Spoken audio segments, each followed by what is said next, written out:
Caleb, those people back there, they wasn't normal. Normal folks don't listen to this podcast. No, sir.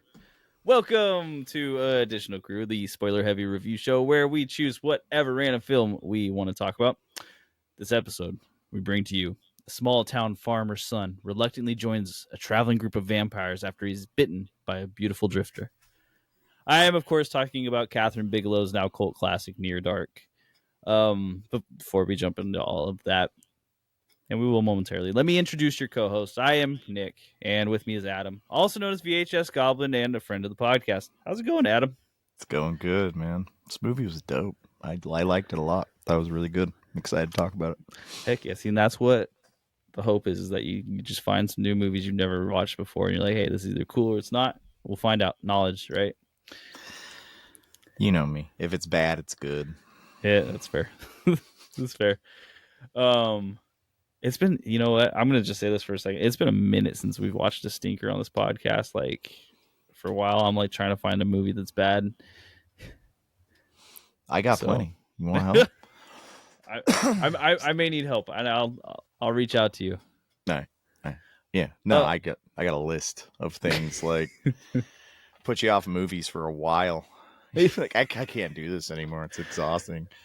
I picked up this movie called I think it's called Transfigurations, right? And it's got like the coolest box art of like this dude with all these like crazy animal parts, like lizard tail and like crab arms and stuff. Mm-hmm. And I go on to IMDb and it's immediately like a 3.2. I'm like, that's probably amazing because the cover art is awesome. It is. Yeah. We gotta, why would a box lie to a person? It has no need to. It's just a box, right? So the box is like, I'm cool. So you're like, yeah, you probably are. Judge the book by its cover, man. You know what? You're right. There, I had my neighbor give me like a grab bag of DVDs just randomly. He's like, I want them off an auction. These are the movies I don't want. Do you want them? I'm like, okay, sure. Of course, I'll take the films. There's a movie in there called Scarecrows. The Scarecrow Killer Gone Wild. Oh, okay. Yeah, no, that sounds like something I'd watch. Sounds really good. Just the whole setup and everything. It looks like Diamond Dallas Page, the wrestler, dressed as like a scarecrow, but like in a provocative pose. Just the most wonderful setup. But anyway, we are here to talk about next. That's next week. Yeah, get ready. So let's go ahead and jump into Near Dark. But prior, we're going to talk about some of these actors and the director that are in it. So we're going to do their very best. Right. Okay. So let's start off with Lance Henriksen, okay? Because Lance Henriksen, he's a dude, and he's in this movie. You know what movies are awesome, and I'm just going to rip this off before you start, just so we can get it out of the way, is Aliens. Every single movie, every single person in this film was in Aliens in some facet. Pretty much. And so it was like... Yeah. Anyways, that was for me. Never of hearing of this movie and loving Aliens. I'm like, what? Yeah, it's like a nice little surprise. You're like, oh, I get to see them all again. Yeah, it's crazy. But this time, instead of badass space marines, they're badass roaming vampires. Yes. Kansas and Texas, I believe. We'll talk about that. Lance Henriksen is a guy who you've definitely heard his voice if you play video games, because from the year like 2002 to like 2016, he was a voice in every single video game out there. He might still be doing that. That's just what I noticed. My favorite role of Lance Henriksen that isn't Aliens, because of course Aliens is it's just so good. He's Bishop, dude. Yeah, it's so good. Bishop, okay. Side note, I've talked a lot about this in the past podcasts. They brought back Ian Holm in the newest Alien movie. Okay. And Ian Holm is dead. So they did the whole AI regenerative thing on his face, right? Uh-huh. And it was like, Lance Henriksen is there. Just use Lance Henriksen. He's still alive. Bring him in. I don't care if he looks older. Make him the evil robot. Like that stuff, man. It's gross. It sucks because it's like, get an actor to play it, if anything. Yeah. I don't know. No, I'm so against it. I've railed against this a lot of times on this podcast because it's so frustrating that it's okay. His estate said it was okay. I'm like, well, Ian Holm isn't his estate. He's just he's a dead dude. Let him be dead. Right. So okay, I'm segueing a little bit here. No, I totally agree, man. That stuff grosses me out.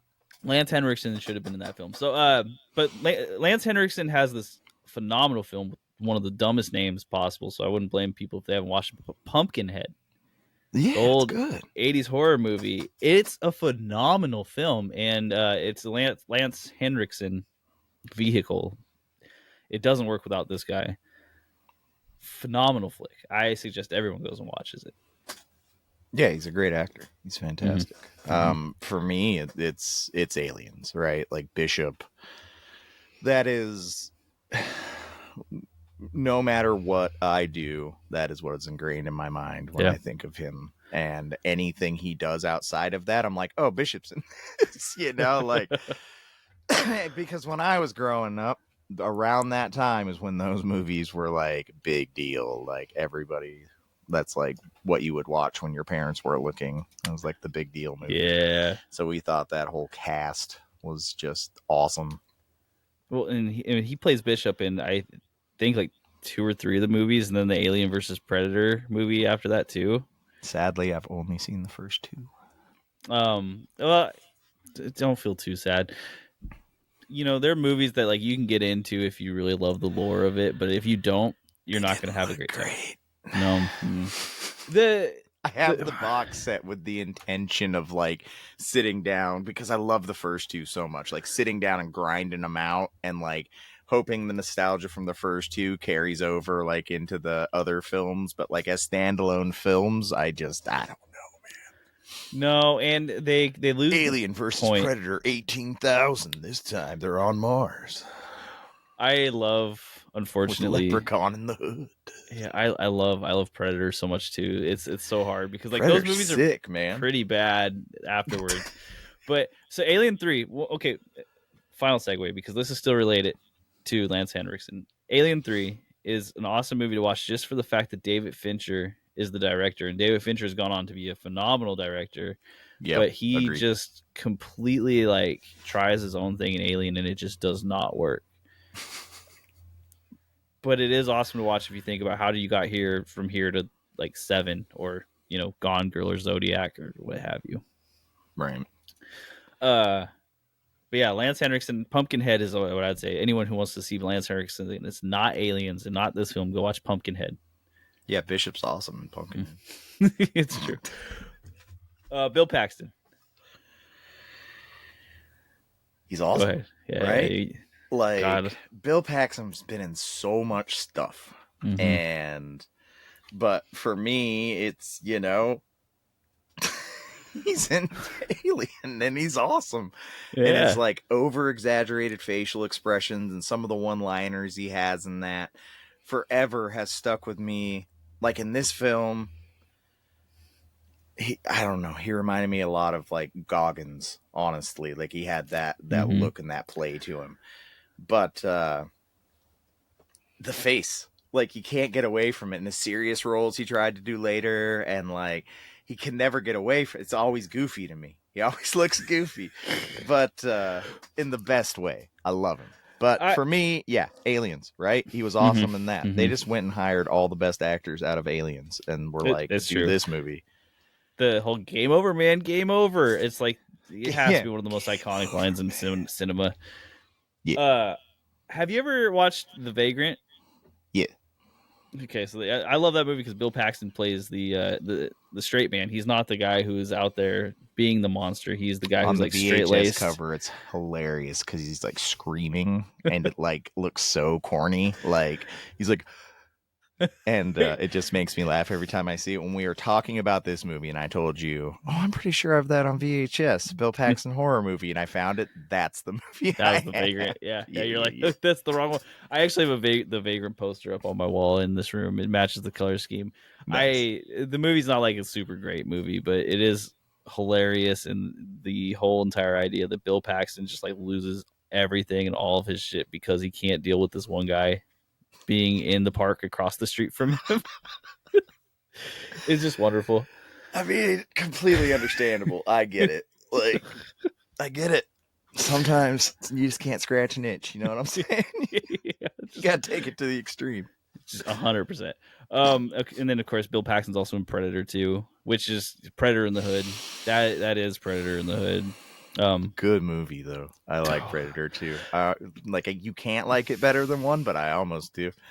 The hard part with me is that in Predator 2, I had it on VHS when I was like 9 years old, right? So you know that was just getting played over and over again. And of course, my parents didn't care that there was like skin bodies hanging upside down in an apartment. They didn't really understand that. It wasn't nudity, so it's okay. Exactly. They're like, yeah, that's fine. Don't worry about it. Oh, great film though. I really love it. And even Gary Busey's good in it, which is crazy. You know, Gary Busey to me is a fun individual, and I thought a lot of the movies he did were very good. I think he's had a rough second half, but man, as a character actor, some of those dudes just didn't come back from the cocaine. I think, you know. Yeah. His I always think of his son, unfortunately, now when I think about him, because his son has got just the most over the top like jerk goof face. Awesome. He's so good in Starship Troopers. It's true. Well, he plays it off well. He knows exactly what he's like. I have to take these roles, and I have to be this way. It's not going to work otherwise. Yeah. And then the film Brain Dead, and that's Bill Paxton and Bill Pullman, and they switch faces essentially. Okay, that's a movie you should see. That's a crazy movie with those guys. But it's even more like horror based.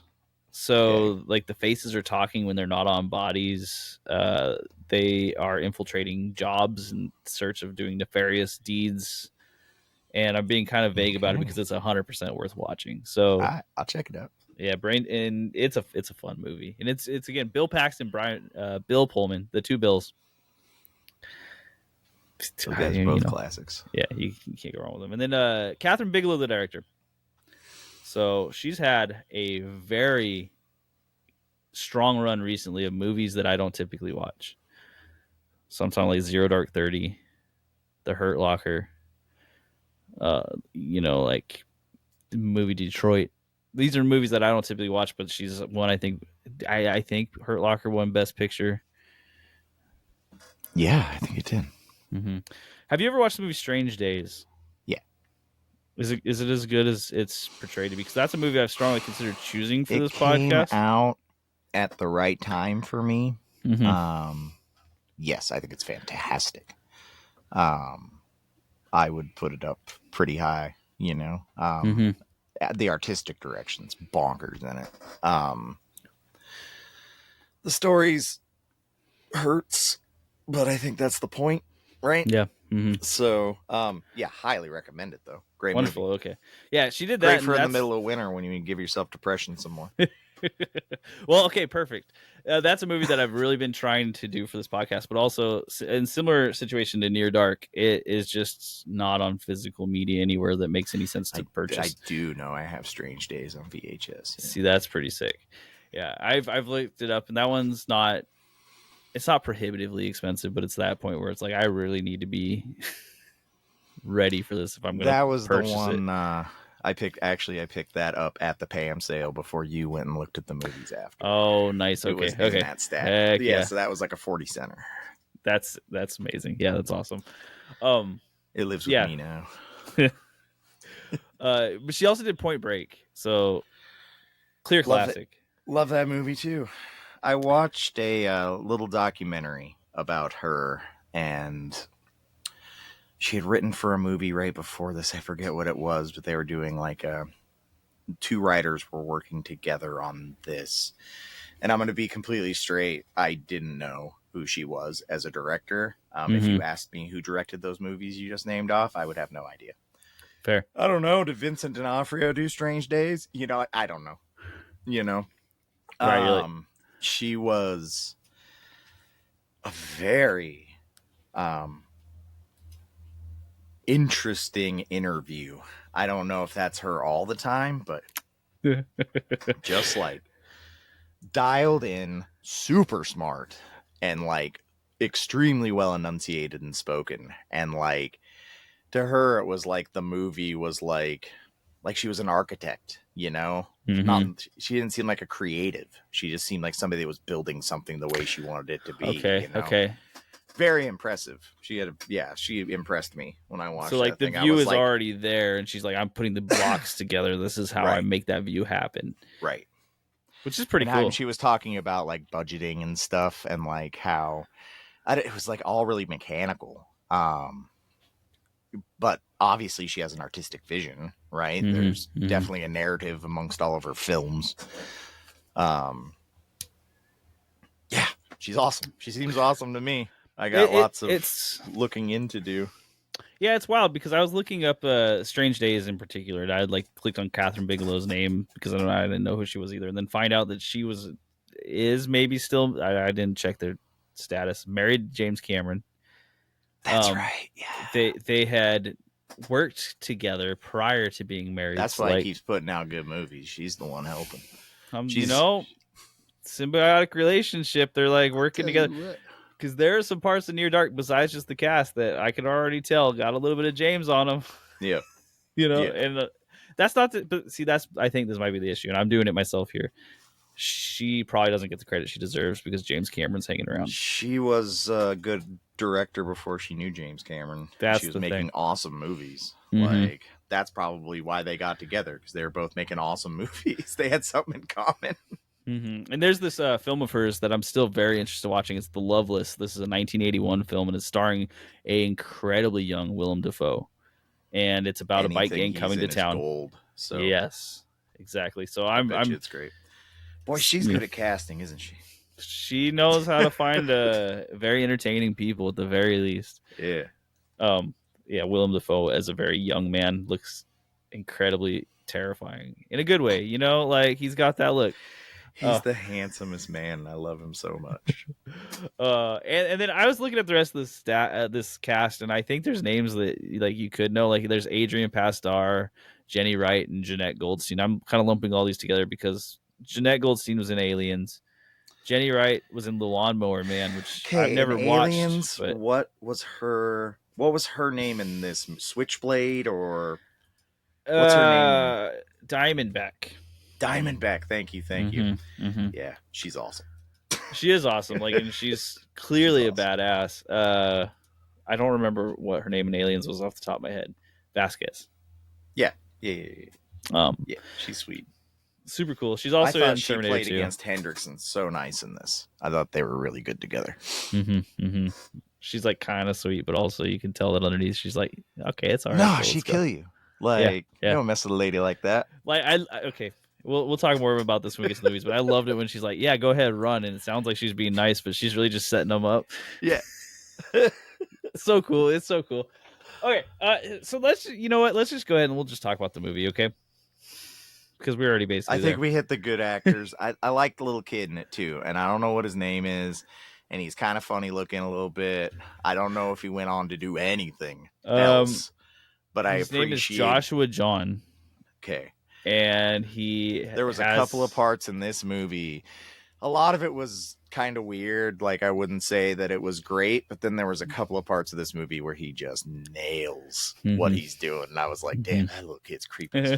Yeah. And they used his character to get around some even more like disturbing things, kind of. Else? I didn't see anything. Teen Witch, if you can call that doing something else. That's got I don't know what that is. It's got one of the worst / greatest rap scenes in a movie.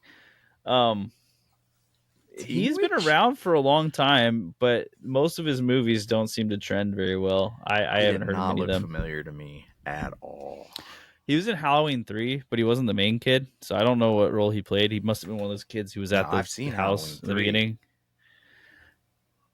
He had to have been in the house in the beginning because I couldn't find him listed in the credits, but it's listed on his IMDb page. So you dug. You looked. Yeah, I was trying to like give me something. I saw he went to directing or producing or something. Yeah, he's a writer now too, but the last movie he wrote got a 4 on IMDb. So, I mean, that's not always bad. No, but it is just called. Oh no, he wrote it's the Russell Crowe exorcism movie. Which, if you're like, what is that? I'll tell you this. I didn't like it very much, but I do have friends who loved it. So, Russell Crowe exorcism movie. To give you an idea of how unique and original this film is, it's came out in 2024 and it's called The Exorcism. There's no other words in that title. So, Russell Crowe plays like a retired, like out of shape, just like greasy looking priest, and he's the one who does the exorcisms while riding around Europe on a Vespa scooter. Okay. Mm-hmm. Which is a little bit entertaining. Sure. But the actual horror parts of the movies are very, very, very. It's modern. It's set. Yeah. It's set as day. Yeah. Mm-hmm.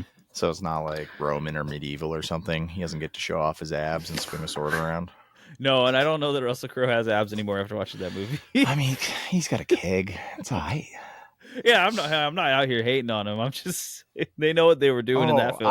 I'm sorry. I thought we were both hating on him. There's entertainment in there's value in the work that he's done. I'm not going to dog on the guy like that, but there's certain actors I don't really want to see taking on serious roles. I just don't think that they have the gravitas for it. Okay.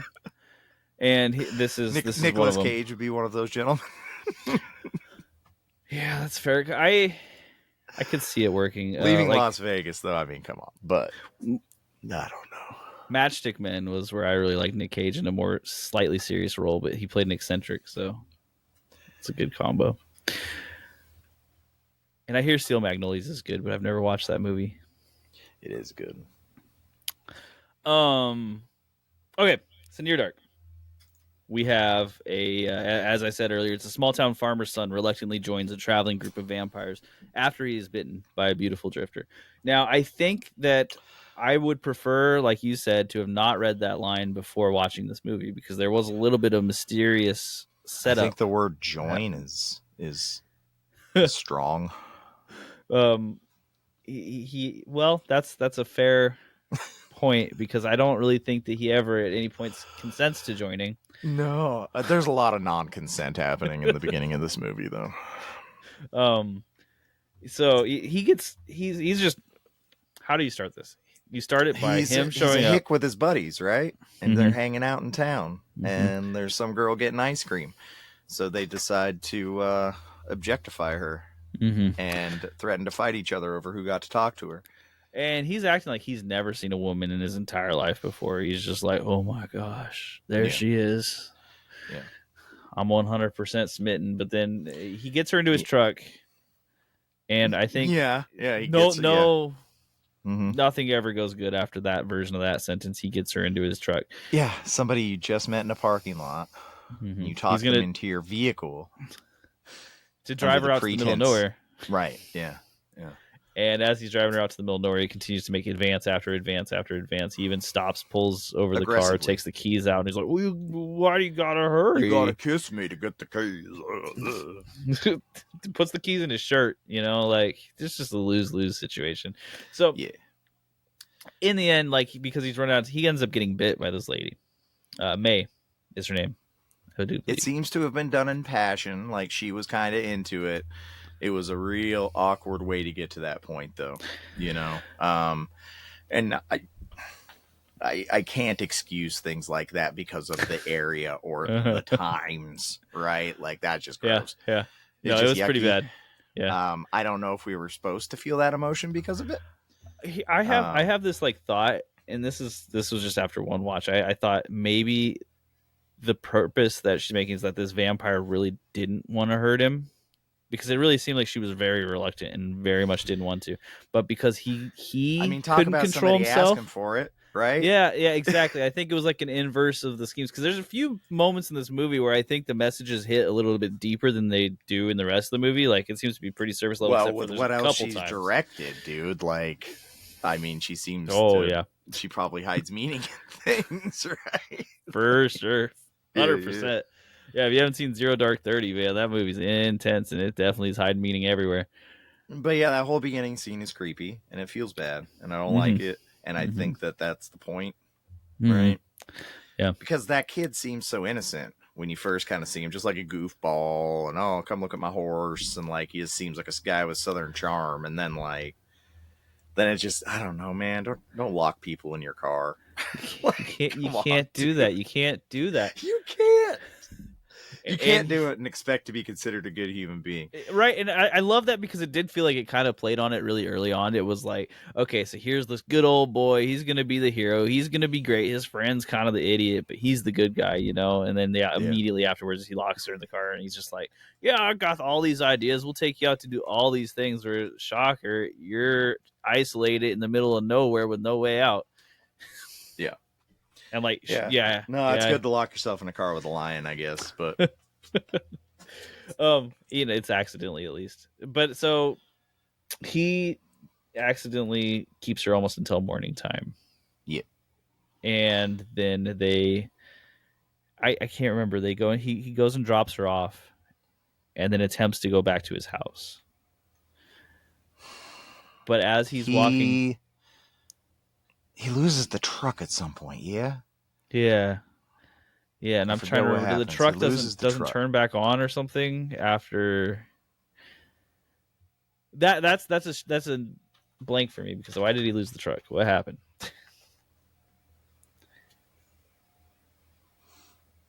Yeah, I feel like it just didn't fire back up. Like battery was out or something. Anyways, he had to walk. She bit him. She spazzes. She jumps out the truck. She runs, right?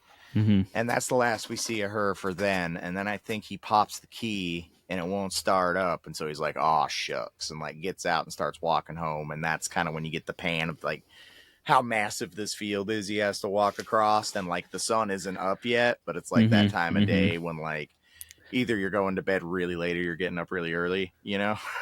and that's right. And he's just walking through the field and he's like slowly like starting to smoke. And the more the sun comes up, the more he's just like flaming up. Yeah.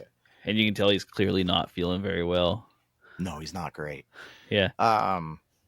Yeah. Okay. So that was that part. He goes home after that, right? He attempts to go home, but right as his dad and his little sister see him, right. Okay, now I'm back on board. The van rolls whole up memory and then just dumped. Okay, I'm here. Right. It took me a second too. The van rolls up and picks him up, and then we're off from that part. And we get to see him walking across the field, and his little sister sees him, and she seems to be like, "I love my brother, little sister," and she's freaking out because he's like on fire, pretty much.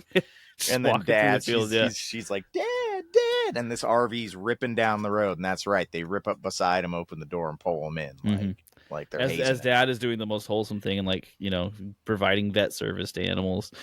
That's right, yeah. And I love it because then this is where you meet the group of the vampires, is what I've determined their name is. They aren't vampires; they are a traveling group of vampires. Now, I will note that the movie never once says that they are vampires. It's true. It's maybe true. The box art does, but the garlic they're cool with, and stakes in the heart didn't come up. Seems like they could dig bullets fine. It's just the sun. Yeah, the sun seems to be the deal, and they needed to drink blood. Mm-hmm. And so both very vampire-y things for sure. And they're very old, if given by the insinuations that. Lance Henriksen was from the Civil War, right? Yeah, so that's at least the illusion. What, 150 years, something like that. Yeah, and then Severin, Bill Paxton's character, also mentions that they started the Chicago Fire, which I think was in the late 1800s. He would do that. Yeah, it's just a jerk thing to do, man. They did like burning things. Yeah, so that's right. Yeah, the vampires, I like that. That's cute. They do have a sweet RV though. It's really nice. It's so cool. And like so one thing that I immediately love about all the way they set this up is that everything looks like rundown, nasty, dirty, and very cool. It's got such a good punk aesthetic where it's like, yeah, these guys, they're not cash. Cash isn't what they're doing. They're just running things till they're broke. And they don't care about nothing else. They don't take showers. Clearly, you know, their clothes are like they're nice clothes, but they're dirty. They ain't washed those things in a while. They were not interviewed with the vampires. No. There was no frilly shirts or pretense. It honestly like gave me this feeling that like a similar feeling to like House of a Thousand Corpses or The Devil's Rejects gave me, and Brother, this was so far before that. Exactly what I wrote for like what I was going to bring up is like, because I tried to do some research to see if Rob Zombie had used, and I know he's a big fan of films like this, but I was just wondering, like, it is so, especially like the shootout scene in the hotel room and stuff, it is so, It's almost, it's It's that close. yeah. Like, it is so, it gave me that vibe a lot of the time, which is a compliment to this movie, because I saw The Devil's Rejects first, and I was just like, wow, this is like that good. Like, It 100% was like this group of nasty people who will do anything because they're just completely depraved or going through, and they're getting in gunfights, and it just doesn't even matter. Like every scene where the group was together, I'm like, 100%. This is just the Devil's Rejects, just done in a different version, right? Okay, so we both thought that. Even the grime and like the grease and like the lens flare and like the whole like nine, I was like, he's had to have seen this movie. This is probably why he doesn't talk about this one. He's like, you watch it and you're gonna know what I ripped off. I mean, like Severin could be a character in any one of Rob Zombie's movies, and you wouldn't bat an eye. Yeah, He might absolutely. be technically a character in one of his movies, 32 or whatever that one he released was. I'm trying to remember the guy who played him, but he's just like that creep serial killer that is all greasy and always wearing Western clothes. Oh, John Wayne Gacy? Close, not so clowny, a little less clowny. Oh, you said country clothes. Yeah, like a cowboy. Like a cowboy. Sorry, my bad. No, that's okay. It's a little different, but only a little different. It's a lot different. I can't remember the name of the movie off the top of my head. Oh, I was off by one number. It's 31, not 32. He didn't quite get there. No, and the main character's played with this guy named Richard Brake. Anyways, it gives me also very much the Severin vibes. Like Rob Zombie, if he didn't get anything from this movie, he had to be on the exact same wavelength as Kathryn The Bigelow. tropes were all the same.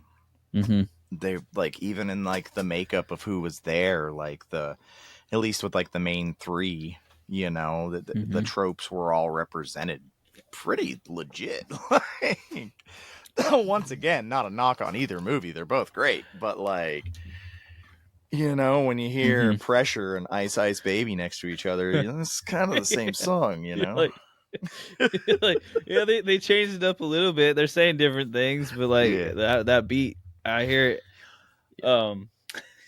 Okay, so he gets picked up by these guys. Into that filthy RV, and it's all blacked out, right? With all the foil taped to the windows and stuff, and they have like a little slit up front they're looking through. Lance Henriksen goggles as he's looking through are so cool, just so steampunky and nasty.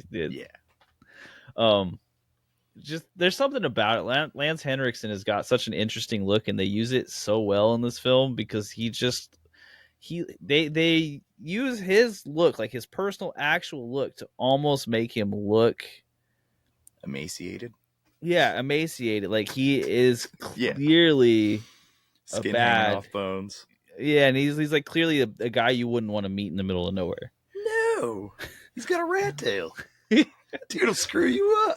Although we do see a group of people try to steal his. I don't think they're trying to steal his car. They're trying to take his woman and his money. Oh, that's right. Yeah. In the funniest version of "Oh no, please don't."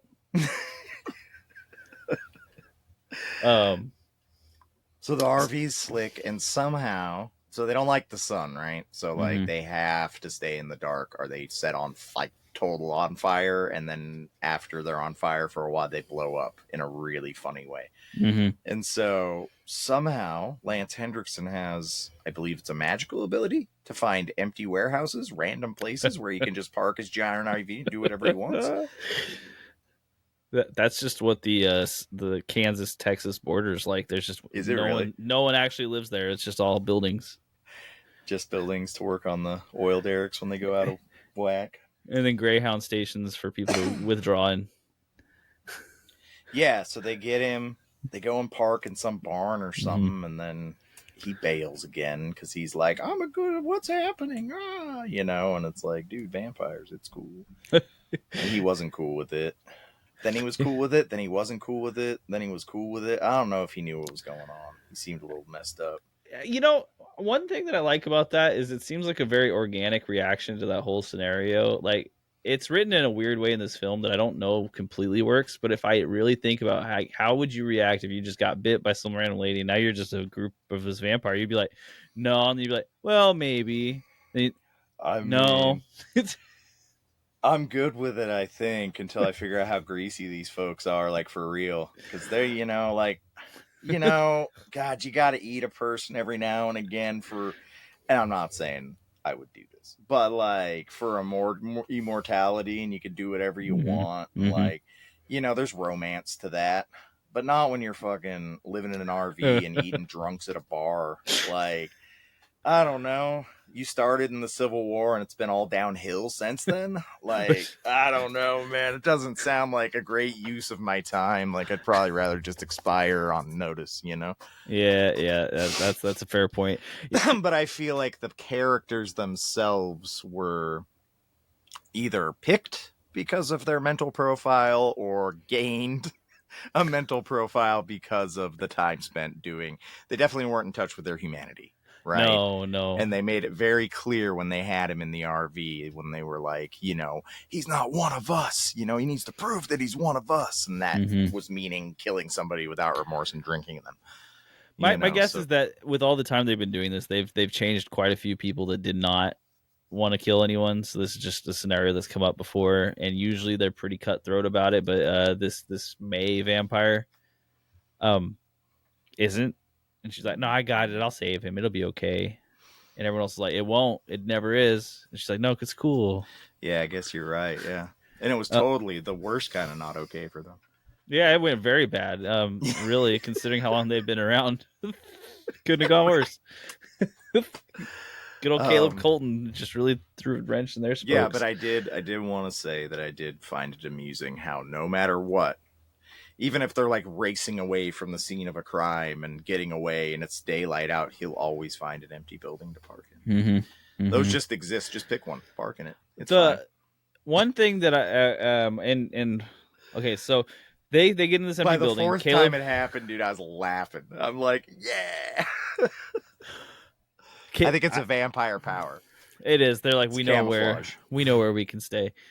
So Caleb leaves. He goes back to the Greyhound station, tries to go, can't get on the bus or he does get on the bus, but he's way too sick at this point because he needs blood. Yeah, he looks bad. Like heroin sickness bad. And I think that's what everybody thought, that he was just like a drug addict withdrawing, trying to get home, which I guess he kind of was, huh? A little bit, yeah. And I liked that the sheriff in this had that, once again, it was good writing that was more believable because the sheriff was like, okay, well, whatever. Here's the cash. Get out of my town. Like, I don't want you here. Leave. I'll pay for you to leave. What happens most of the time. They would rather you get on a bus and get out. It's a lot less paperwork and a lot less trouble. Well, I worked for a nonprofit and I did some work with the police where we could get people signed up for housing lines instead of giving them tickets for camping, because that doesn't solve anything. And one of the things that they also did in that same station was any person who came to them and had a place to go where they had any reason to be there, they would just buy them a Greyhound ticket. So not only it was just like, oh, this is very real. That's always been the story up and down the West Coast too, is there's kind of sanctuary cities for that. And like if you get picked up in Medford, you're probably going to end up in Eugene kind of thing. Just and Near Dark isn't the place to have a full discussion around that, I suppose, but no, but he did look messed up. He did look messed up. Like it wasn't alcohol, like he was messed up, and like it wasn't. He was sick, but like because he was so disjointed, and so it was really like people were trying to be nice to him because it was obvious he was screwed up. But like, yeah. When he tried to eat that candy bar and he had like the rabies. Retching. Yeah, he had like the rabies to water reaction. Yeah. Is that what that was? Yeah, it was almost like the body was phobic of food at that point. It wouldn't take it. And I thought that whole scene worked out really well. But I am shocked that a Greyhound bus would drop him off directly in front of the warehouse he needed to go to.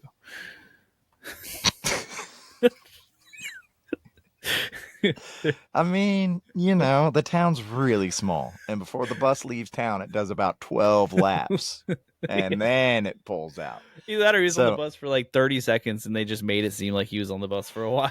No, he like sat down, and like the lady noticed, and like then he was at the back, and it made it feel like he was on the bus for like an hour. And then like, okay, get off, and then it's just okay, you're right back where you need to there. And she's like, I knew you'd be back. Here, drink my blood. There is. So she babies him there, and she feeds him. She doesn't make him kill, and she feeds him her own blood, which makes him happy. And then he feels stoked about being a vampire again. But it feels like the rest of the crew feels like he didn't really earn it. He hadn't earned his vampire stripes yet. That's exactly right. And I do like how euphoric he seemed to get right after he drank her blood. So it was kind of like he was getting high again, you know? I bet as a vampire, it's awesome. You could go from They've always made it look so like, I don't know, like euphoric, you know? Like, I don't know. Yeah, I'm sure it's awesome. He was stoked. And then you get all jacked with power and stuff. And yeah. He's just like ready to go. There was a scene, and I believe it came after that I really liked, and I'll talk a little bit more about it later. But when they're in front of the oil derricks or the oil rigs, I don't know what they're called, the pumps for the oil, and he is once again drawing blood from her because he can't kill a person, and she mentions, she's like, if you keep drinking from me, I'll die. And I love that scene just in front of those oil rigs because it's such a clear message. Dude, super, right? It was well shot too. Like it looked really cool because of the movement in the background and the framing of it all. But it was a nice little like, oh, okay, here we go. We got something going right here. I'm gonna tell you what, I didn't pick up on that till you said it, but totally. Yeah. I was like 100% like, okay, so she's just saying, if you keep drinking from me, I will die. And it's easily, in my opinion, like one of the most artistic shots, and it's kind of like a non sequitur for the rest of the film because they don't really go much into that more again, but very nice. It totally makes sense though, that with that, and then working in also the angle of like, you have to take care of yourself kind of thing, you know, like on top of the, if we keep pumping all of the precious juice out of Earth, we're going to die, you know. That's Earth's like a gusher, right? You ever have a gusher fruit snack? Yeah. That's like Earth. It's just full of good stuff. You just got to keep putting neat stuff into it, sucking it out. You just got to healthy for everyone. It's awesome. Make sure you don't leave it in your pocket for too long, or it'll only be one bite. I think Earth that tracks. And gushers. Yes, both. Yeah. Okay, and then I am gonna jump ahead because I'm sure I'm missing one or two little scenes in here because they steal a car at some point, but they go to a bar to really test an awesome car. Oh, dude, they chose the best car easily. I was so happy because they like have all these more modern cars, and then they look at that old So that's Bill Paxton's character. He goes to the car lot, and there's like the newer cars, right? And this is the '80s, so the newer cars were like Pontiacs and stuff. Yeah, he chooses the best car easily. There's an old jalopy there. I want to say it was like it's like an old milk truck almost, like an old bomber is what we used to call them, but like a blown out Jeep. And that thing's sick. All those guys in that little car, for as long as they must have been, though, got me really thinking about, do vampires have body odor? You wouldn't think so. They must not. If anything, it would be like, you would think like dry aged meat. Yeah, I guess so. Right? Like, either that or it's the body odor of whoever they drank last, you know. I hope not, because they were eating some gross people. That's why they look like that, right? That's why these vampires look like that. They had a bad diet. Yeah, you are what you eat, and we've only been eating drifters and people at road bars. Right. Not great. No. Speaking of road bars, so we get to the scene where they're like, hey, you have to kill someone now. We don't trust you anymore. Either you go kill this person in this bar, one of these people in this bar, or we're gonna take you out. We're gonna set you up. We're gonna soft pitch it to you. And which in the soft pitch is him getting shot in the belly with a shotgun immediately. That's got to be a good one. I mean, there's a lot that happens in this scene. Yes, there's so much. It's very, like, this is their character study moment, right? There's just, every character has their own moment to express, this is who I am in this movie, and this is why I exist in this cast, and like, so it's a great scene. I feel like he's not even really like a part of it necessarily. Like, he's just witnessing. He feels in the way, you know. And because it's like, these people are acting like this is what we do, you know, like, oh, like they're stoked. It's going to the buffet. Yeah, this scene is so boisterous from every single character, and yet it also is the scene that actually like makes me understand the true horror of this movie in a way. Because not only is it as a scene, it's not scary. I wouldn't rate it as scary. It's like over the top, badass, and kind of maybe like just gruesome and mean. But it makes me think about, well, this group of people, and this is why everyone in the South is so afraid. Gross generalization. Don't listen to me. Because what if a group of vampires just walks in the door? What are you going to do? You can't do anything. You're done. I mean, it happens. That's at least once. So if you see anyone who looks like a punk rocker, watch out. Yeah, the leather jackets give it away. That's how they block the sun. So you're right. Every single person gets theirs because Severin. But when they Bill walk Paxton, into that bar, like it didn't like it's a trash bar. I don't know if that's the right word, but it's just dudes that don't give a shit, and this whole family rolls in with the little kid who's actually probably one of the oldest ones. I don't know how old that little kid's supposed to be, but his name's Homer. He's old. Yeah. And so, but like the bartender doesn't even flinch. He's just like, whatever, like, don't cause any problems kind of thing. So it was that definite kind of like vibe in that bar. Like nobody really cared at the moment. Nobody stopped doing what they were doing. And like, because Bill Paxton comes in hot. Oh, hot. There's not a like second. Most bars, you come in hot like that, they're probably just going to insta call the cops, right? Because he's just being lippy and messing with people's drinks at the bar and like just being a menace. And the most obnoxious version of it, because he will not leave this guy alone, even when this guy's doing a pretty admirable job of not reacting super poorly. Great job. Like he is just 100% calm for an unreasonable amount of time. He even laughed with him when he put his fingers in the beer and put the foam on his chin. He's like, all right, that was a good one. Yeah. I kind of liked that guy, to be honest with you. But. And yeah, they walk into this bar, the Henriksen and Diamondback, which I know it's confusing to name them by movie names and real names, but this is where we're at. They're sitting at a table. They have the server come over, which that server had to have known something was up. I would be like, no, I'm not going over that table. They come over to me. Also, a bar that has table service. Nice. Yeah. I mean, they were trying to not cause problems, right? They were going to do whatever they could to get those people out there.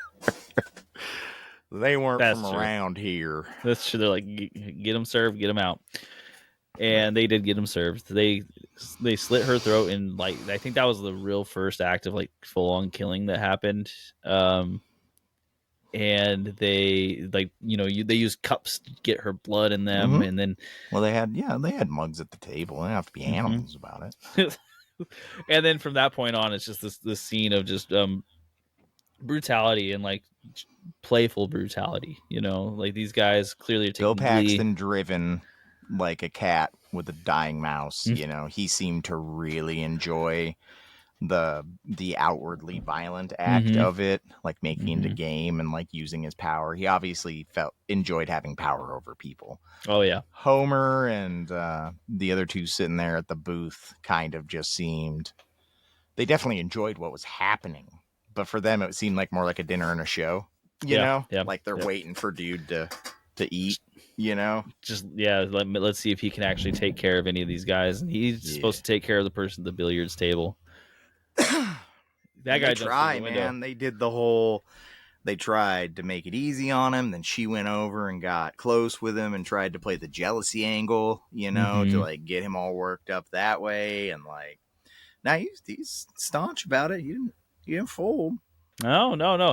In theory, well, because he ended up getting the shootout happening. I don't want to say that it's his fault, because that's a little bit of a victim blaming. It's his fault. It's totally his fault. He tried to molest some poor girl who was just trying to get home, and then he ends up in this terrible situation. You sowed this garden, brother.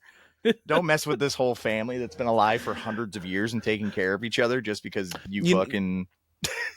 Sorry. No, okay. I'll take it this way. He should have made the decision. he should have made the decision, and he kept waffling, and that's what really ends up blowing up for everybody here. Because maybe that bar is all still alive if he hadn't waffled so many times. Because they'd be like, we don't need to go blow up this bar. We can just, find a random. No, it seemed like they really liked it. Like that stuff they just do sometimes. Bill Paxton's character definitely reveled in causing mayhem. There's no doubt. Yeah. But then maybe that means they don't do it very often. Maybe it was a very special treat. But yeah, so then he lets the guy go. He even chases after him. He has this one last opportunity, and then he's like, never mind, just run. That gets the cops called on him. Cops show up, and then the whole thing blows up from there. The motel shooting, which is 100% the same scene in The Devil's Rejects. Put them in a car in the middle of the road, and it's a 1-for-1 remake of that scene. Yeah. It's awesome. Yeah. It is everything you want out of a shootout. I loved it. It wasn't gratuitously violent, I wouldn't say, but it was creative and fun and goofy and like. One thing I really liked about that shootout, especially the one in the motel, was that the bullet holes were what was really scary. It wasn't the bullets that were whizzing by. Yeah. It was the rays of light. The way they used lighting in that was just, I don't know if I'm necessarily super clever, but really well done technically, because you could see every single ray of light that was coming through every single hole. It was almost like they had dusted the air so you could see the light coming in even more, but like, I don't know. Everybody's been in college once, and you wake up some morning on a dusty floor, and you're just hungover, and it's the worst day ever, and you kind of see the light come in, and you see the dust filtering through it. Like, all of it was like that. Like, and so that was the real weapon, right? That's what they had to stay out of, because that something messed them up bad. Yeah, real bad. We see Bill Paxton's, like, his hands change, his face changes over time. Yeah. He gets blasted in the stomach by the ray of light after the bullet hole hits him.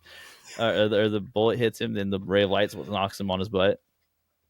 And then you get to see Caleb, like, he gets back into the group after all of this because he decides, I will weather the sun for you guys. Goes out with a blanket over his head as he's literally catching on fire. Gets into the van, backs it into the house. Gets into an A-team van, yep. Yeah. And drives it through a house. And that scene, it had to work the way it did. But I think it's bananas that none of them died from the sunlight, even though he created the biggest hole you could possibly create in a wall. It was blocked by a big black van. I mean, okay, all right. I wonder if he took it into account. Hold on just a minute. My thing just went weird. Whoa. Let's see. Uh-oh. Technical difficulties. Oh, I can hear my voice. That's what's going on. And we've lost him. I'm sure he will be back. But I'll continue on for a second. So after... Oh, hey. Hello? Hello. That was crazy. All of a sudden your voice was like... but it wasn't making that noise until you spoke, and then like I'm waiting for words to come out, and it was just like this high-pitched, like, so I don't know, man. I've never met you in person. Are you a reptile? Yeah, I can't confirm or deny that. You know that. Are you AI? Are you a robot? Definitely not that. Okay, so reptile. Things would be a lot easier. We wouldn't have to remember their actors' names anymore. Goodness gracious. Yeah, sorry about that. That was crazy. It's all good. Life, this is the deal. Life happens, right? Yeah. Anyway, so he earns his stripes. He's back in the groove. They give him Severin gives him the thing you put on the bottom of your boot if you're a cowboy. Spur, and they are in business again. Which seemed like a real big deal to him. The spur had never been mentioned before that, but from this moment on, it seemed like the spur, that was like a really big deal. So there's some story there buried in that. I'm sure it was in the director's cut. They're gonna do great. They're gonna be best buds forever from now on. It's all good. I mean, they love each other now. Yeah, he really did go out on a limb because he was on fire to get into that van. It did not look pleasant. No. So, and I didn't time it, but there is a point when they explode, and I think he's probably getting pretty close to that. Had to, because it wasn't. Lance Henriksen's character wasn't in the sun much longer. I don't believe. No. So then they go to a whole different motel, and I'm skipping some parts here. I'm pretty sure there's maybe some middle scenes. So dad and sister this whole time are driving around looking for Caleb. So way back when we started talking about this, we were like, oh, the sister sees him get pulled into the RV.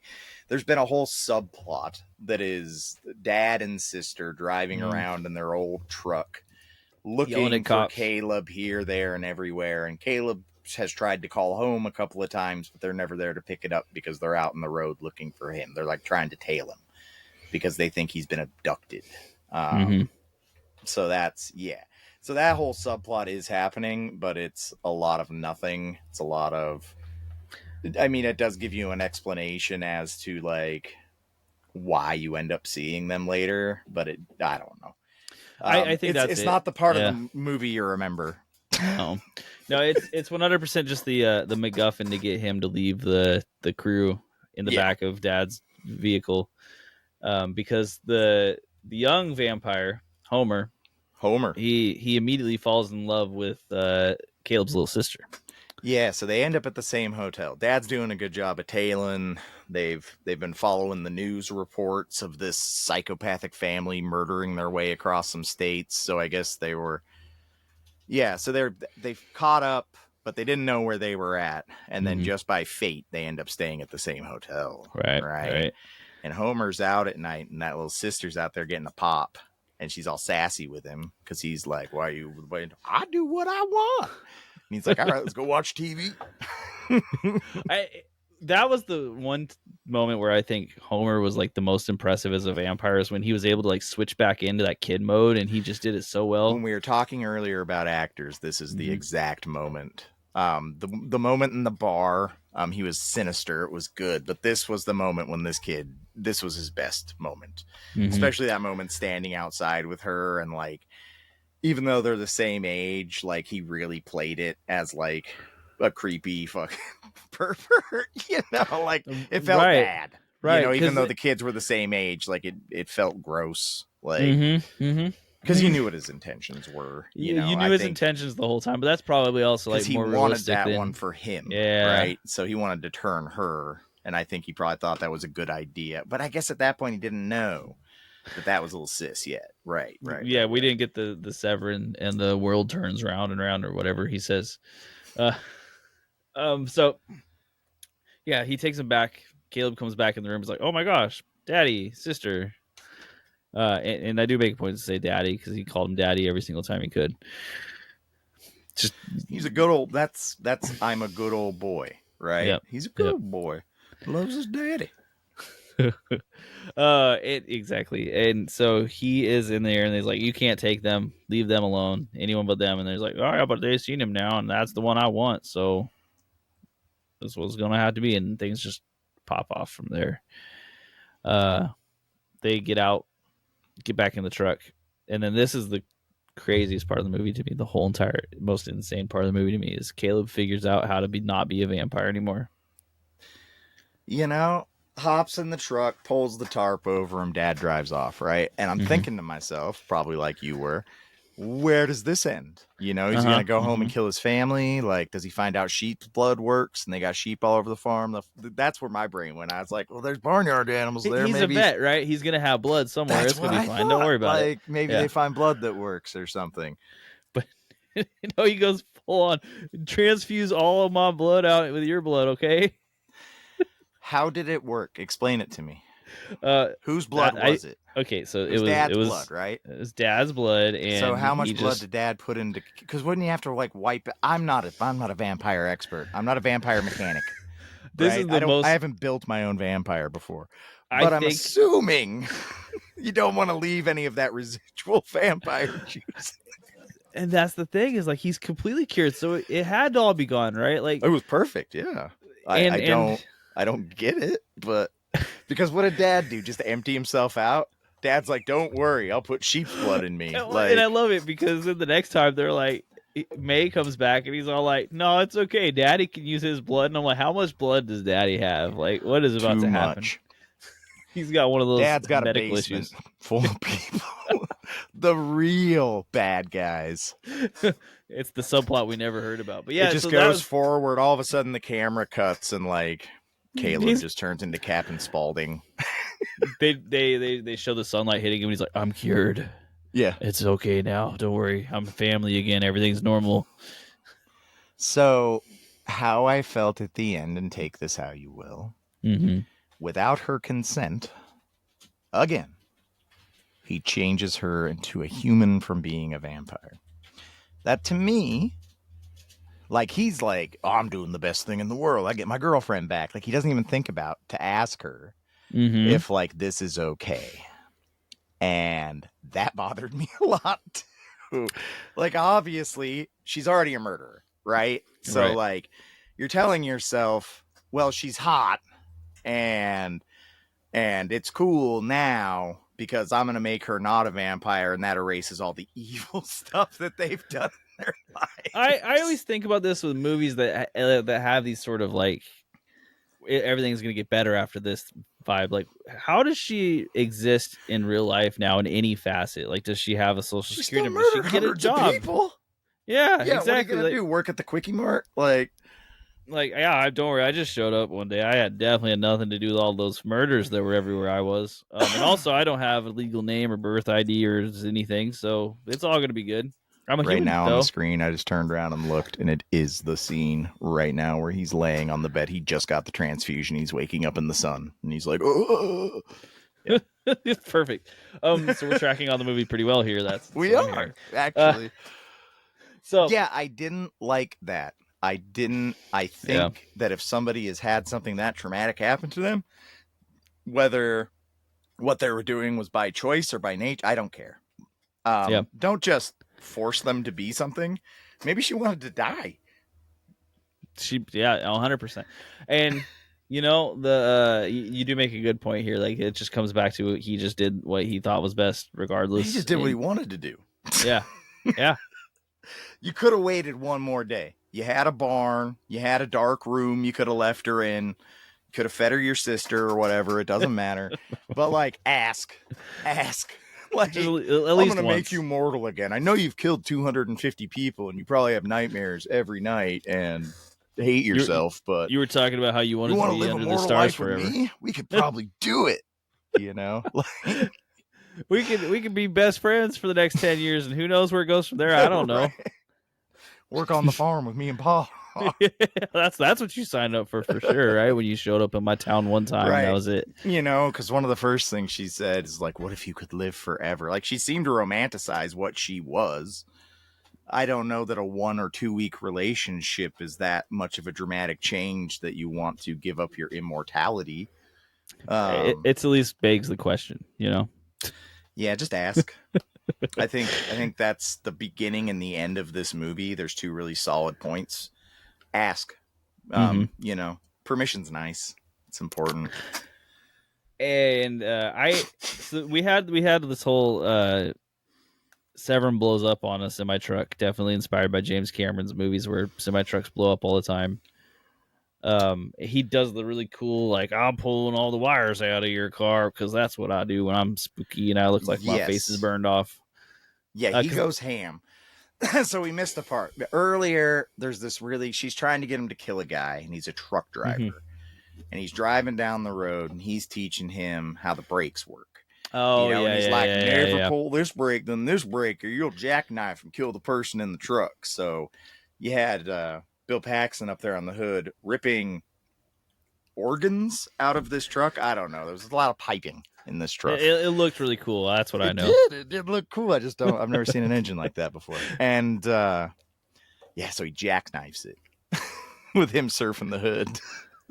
In the most gigantic explosion, which I think they make a point to show his clothes falling down from the fire in the sky, but I'm not 100% certain that's what they were doing. And the spur, it lands on the road. It's like he's really dead. There's no chance. No chance he'd let his spur be that far from him. And then you get the whole Lance Henriksen now shows up along with Diamondback and Homer. Homer's got the sister again. That's why he went out there to go find them. Yeah. He's a creep. Yeah, and then you get the whole cool Diamondback going, no, it's okay, just run, while Lance Henriksen's got a gun aimed at their back. Diamondback was kind of the best when it came to like, because she was like the sweetest, like, but like obviously enjoyed it maybe more than Bill Paxton's character. She liked pretending to be the victim, you know. She was Yeah, yeah, like, yeah. I don't know what to say. She was the trap, you know what I mean? Like, if Yeah, you are going to come and victimize me, you will be the victim.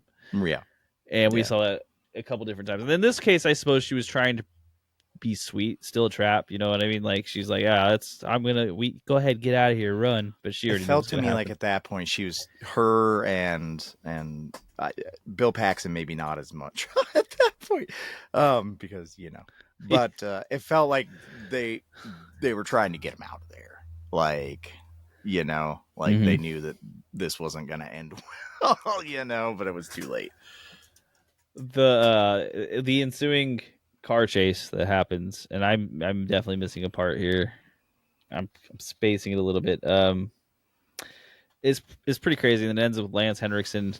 So when this all starts with the fight with Bill Paxton and stuff, it's still dark. Mm-hmm. What time it is unclear. Obviously, coming near morning. This film seems to always morning comes very fast in this film. I guess nothing happens between the hours of 9 and 3 a.m., but from 3 a.m. to 6 a.m., it gets real in there in Mm-hmm. Texas. It seems Mm-hmm. like, and so the sun starts coming up, and they have escaped the whole standoff situation and got the girl, and they're driving away in the car, and then they hop in the other car, but the sun starts coming in and everybody starts cooking, and God, a lot happens there. um I guess what we do learn is that Homer is a complete creep, Yeah, because he like aggressively is pursuing, right, and gets out of the car, doesn't even care about the sun anymore. Like he seems gone, like he is he's obsessed. either I get this or I die trying, you know. Mm-hmm. So he goes Mm-hmm. off and then he pops. um so the vampires in this world don't like turn into goo like other worlds. When they get too hot, they don't like melt. These vampires explode like C4. Very, very flamboyantly, even. Yeah, yeah. It's a good Just explosion, you know, but like, so this kid's like crawling down the highway on fire, and then like it pans out and he just blows up. And I once not funny. Kids blowing up is not funny, but during that part of the movie, I was cracking up. I was like, oh my God. no, we had seen a lot of explosions happening at this point. I That hadn't seen just a body pop. You no, know? no, that's true, that's true.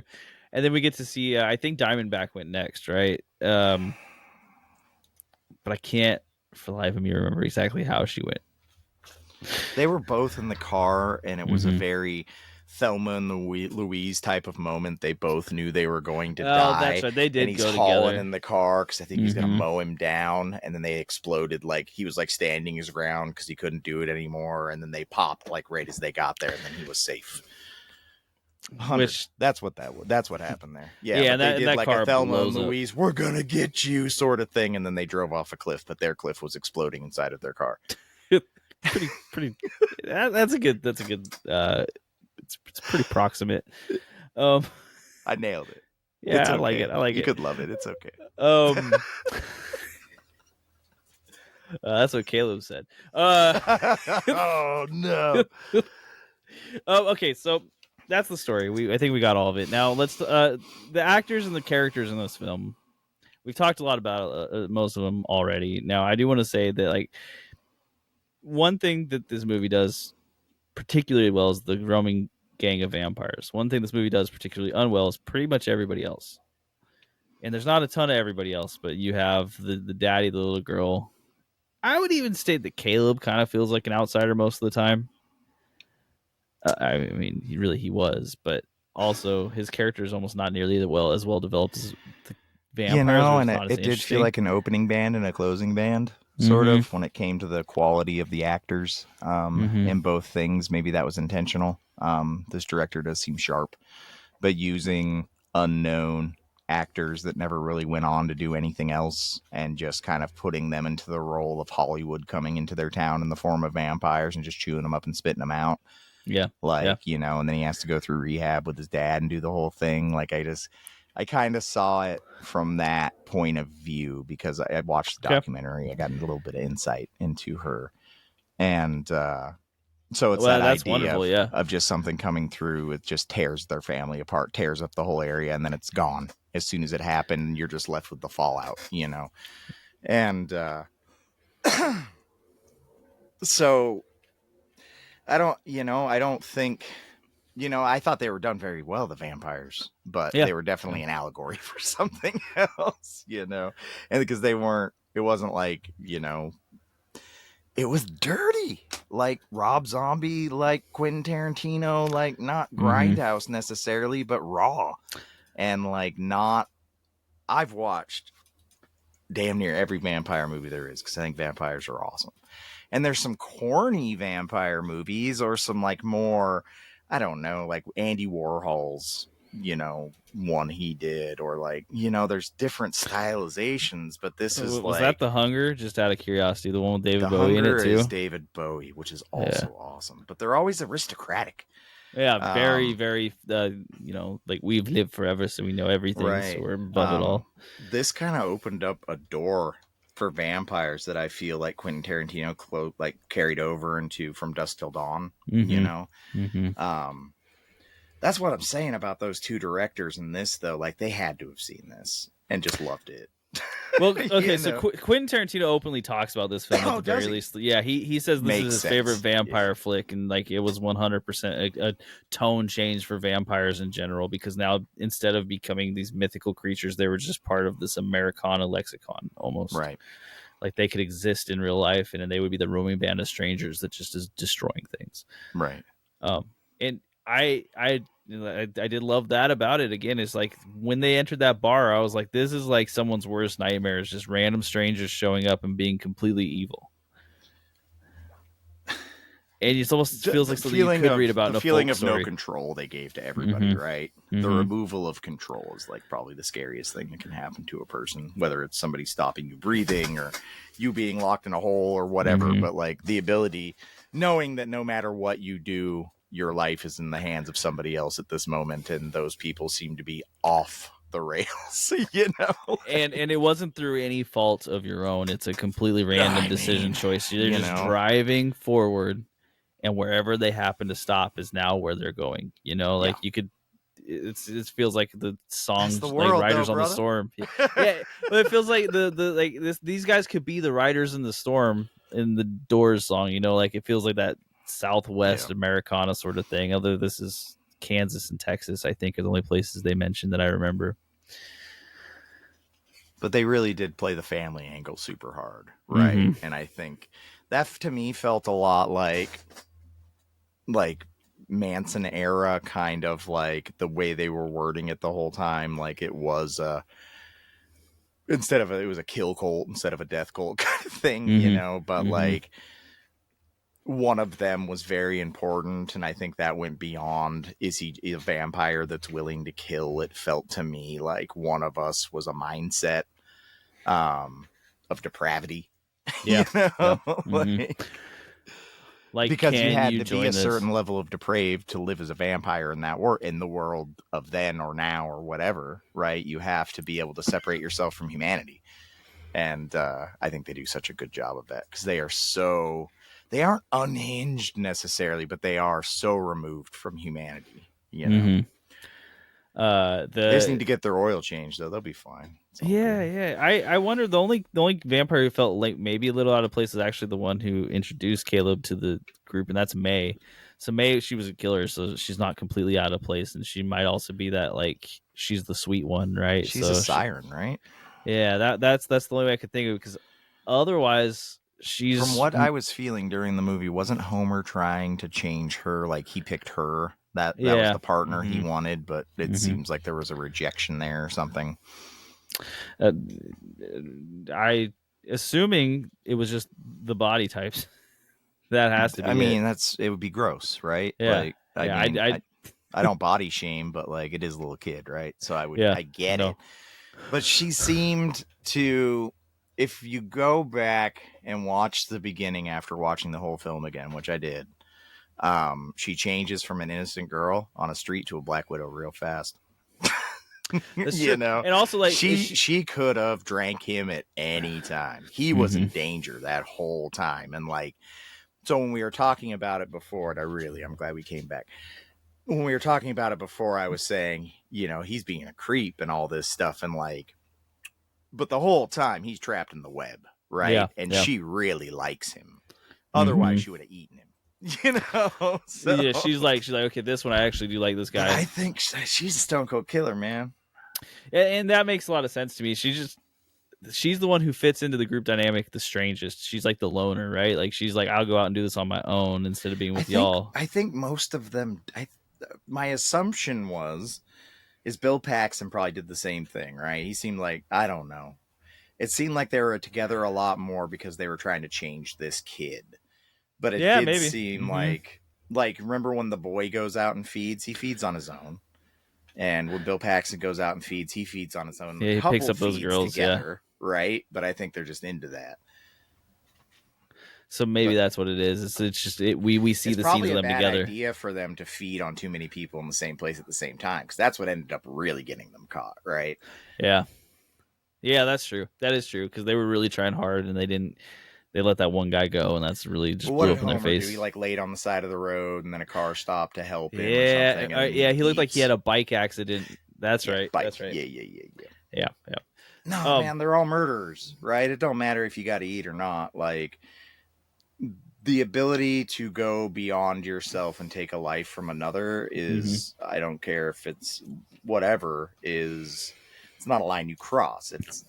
You lose your humanity at that point. Accidents happen. I'm not saying if you accidentally something happens, but like if you're going out and opening people up like a can of Pepsi, like, you know, you're probably bad.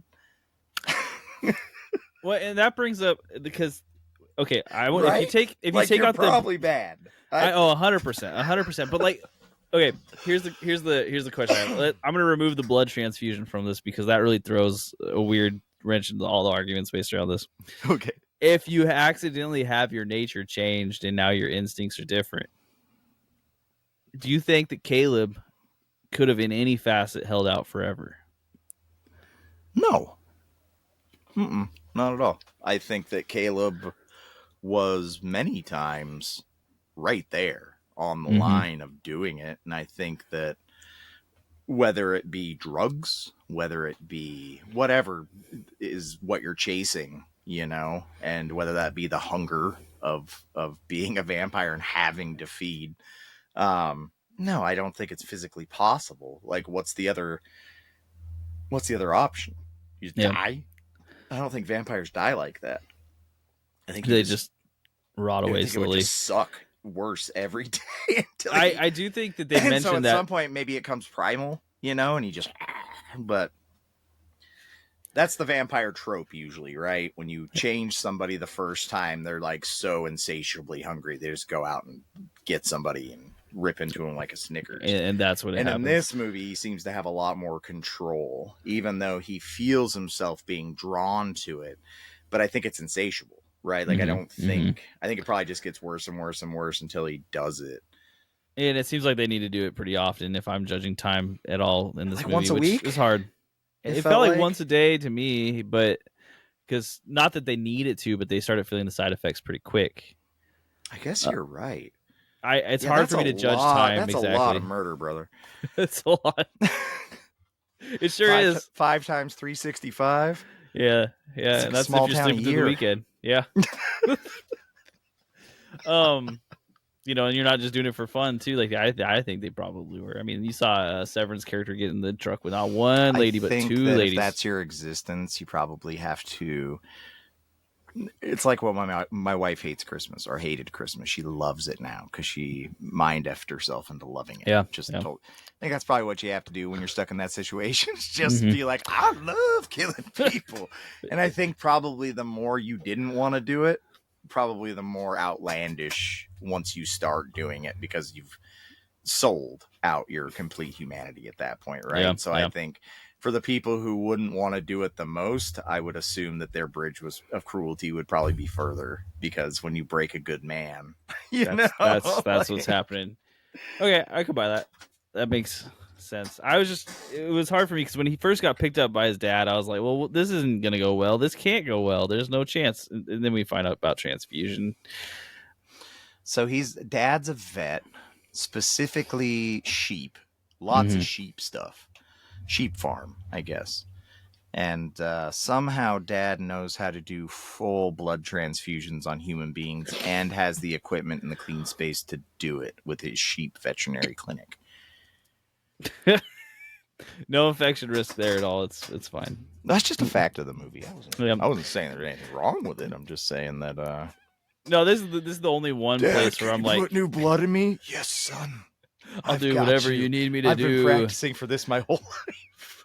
Well, and he's like into the idea because he saw a guy get shot and then spit the bullet out, right? Yeah, which was awesome. It was awesome. Yeah, that was Lance Henriksen, right? Yeah, that was awesome. Yeah, and he's like, yeah, they don't get shot and then spit a bullet out. Okay, I'll fix you. Full blood transfusion. You're right. It's in the blood. That's what it is. But yeah, the ending was awkward. At best. No, probably not at best. That's a little harsh. Character-wise, I'd say each character felt unique. They felt individual, and they felt very memorable that were part of the vampire crew. Like Severin, awesome character with Bill Paxton, just cartoonishly evil. So boisterous, over the top, felt like chaos every time he was on the screen. He was he had the inflection and the wild cardness of like Walton Goggins as a human being, or what's that his name? Walter Goggins. Walton Goggins. He's amazing. Yeah. He had the same hair, the same inflection of voice, and the same mannerisms as him. Obviously, it wasn't, this movie's forever ago.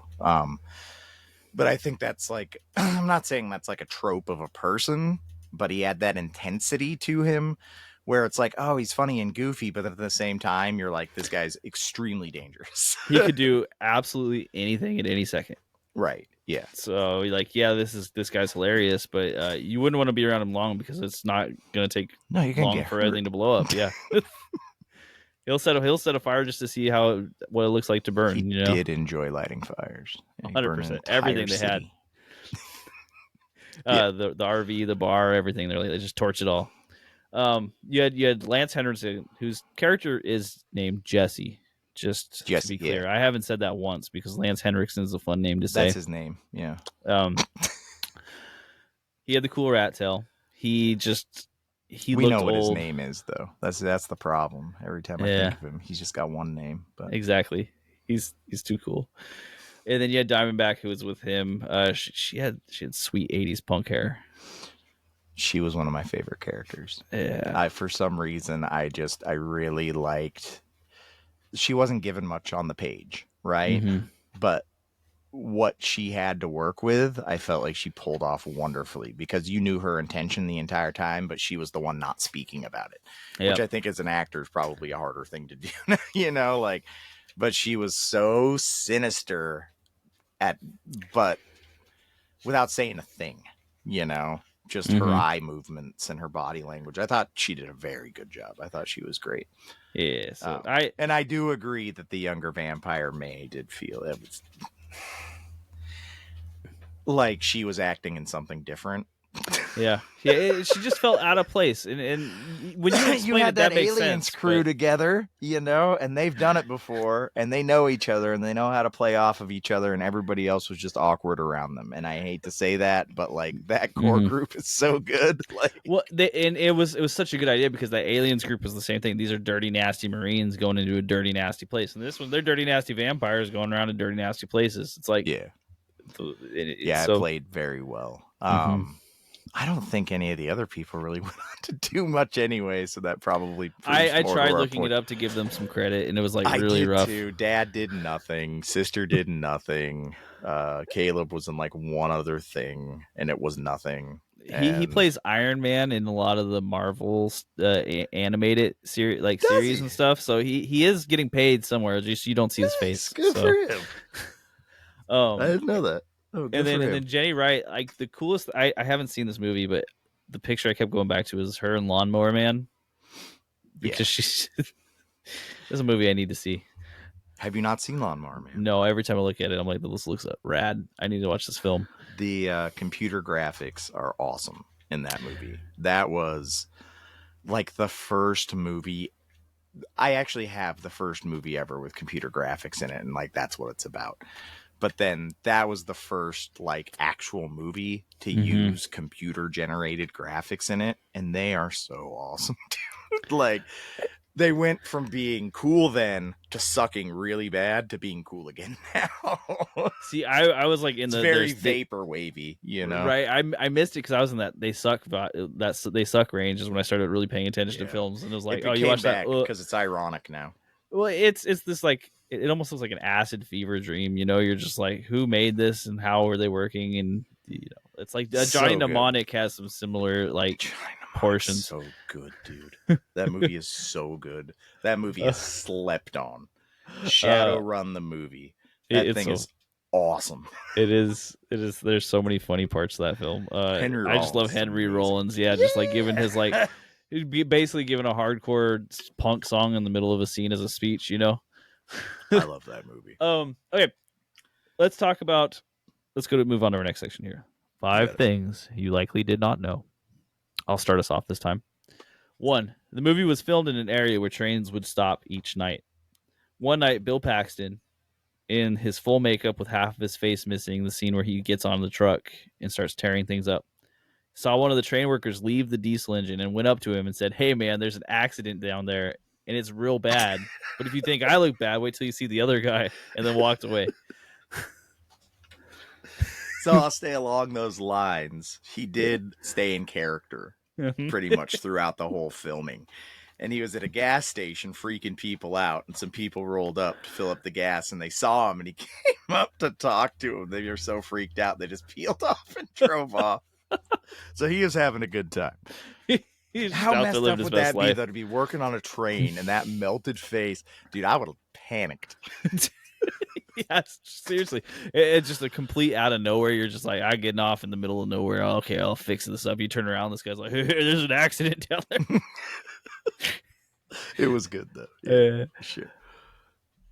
Was that your second fact too? Because I enjoyed it. I mean, I'll hit you with we talked about this a little bit, but there was a movie called The Lost Boys, if you haven't heard of it, and I am a case study of this. I had no idea this movie existed until he brought it up. And that is fully because the vampire movie at the time was The Lost Boys. Mm-hmm. And even though you took these great adult actors out of Aliens and put them into this vehicle, and it was actually extreme. I think if it would have gotten the press it should have, it probably would have done very well, but it was a flop. The kids they had, vampires were more for teenagers back then. It was more, parents didn't really watch. They watched horror movies. They watched slashers and stuff. They didn't really, vampire monster movies were for kids, kind of. And this was an adult vampire movie. And The Lost Boys was a kid's vampire movie. Not kids, teenager vampire movie. And I think if The Lost Boys had came out a year after this, the story might be a lot different about this movie and how it's received or known, you know. Well, because the Lost Boys had the whole "we're cool," but then you have the face shifting. Just it's a different vampire class altogether. And direct competition for your movie, and took all the eyes off of your movie and started this whole vampire craze. And then all of a sudden your movie came out and it was distinctly different from the movie that everybody's way into, and everybody probably just thought, oh, they just pumped out this schlock in 2 weeks, just to catch on to the hype of vampires. Right. What a bummer for the director. Yeah, seriously. Right? And the director does credit this movie flopping to the release of The Lost Boys, and she's right. It makes all the sense in the world. It's just that it really must hurt, because you're like, wow, through no fault of my own, and even through no fault of The Lost Boys, just it stinks. whatever studios are on their schedule releases, they don't care. Turns They out. screwed that up. Fact number 3. According to Bill Paxton, the driver that gives him the finger when he's hitchhiking is played by none other than James Cameron, who had visited the set that day to give Kathryn some help. Which is awesome. And a good fact to know. And was probably fun flipping off James Cameron. He was pretty good back then. What had he done up to that point? A lot. He had done the Terminator already, and he had done Aliens before this. Yeah. Didn't the person who do the special effects also do the Terminator special effects in this? Ooh, I don't remember. Okay, the Terminator. I remember about the special effects. I'm 100 now on it. He's the same guy. Yeah. I guess he was a big deal for non-union shoots back in the day, and this was a non-union shoot. Okay. He was the best special effects artist that wasn't in the union. Okay, so he's the only one who'd worked with the non-union shoots that was actually proficient. He's the best, right? I guess he got super famous after he did Terminator.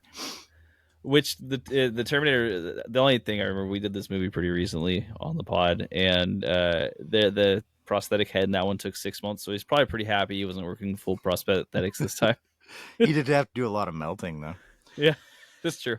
So I loved the. We'll talk about special effects in a minute. I'm gonna go ahead and give you one quick last one. Do you know they almost made a part 2 of this movie in the early 2000s? No, but I wish they would have. Everything, man, it was good to go. Yeah. What happened? I don't look into it. I couldn't find much more about it other than like it was pre-production. Oh man, I would have killed to see Bill Paxton at that time again. And I saw that and I was like, well, how does this work? Did they come back? Did Bill Paxton live? You know? Yeah, he's like, it turns out the spur had a little bit of my DNA, and the vampires we just reconstruct. You know, well, like, make up whatever you need. You know, the idea is he explodes in the truck, but you never see him explode. That's true. That's true. It's still dark out.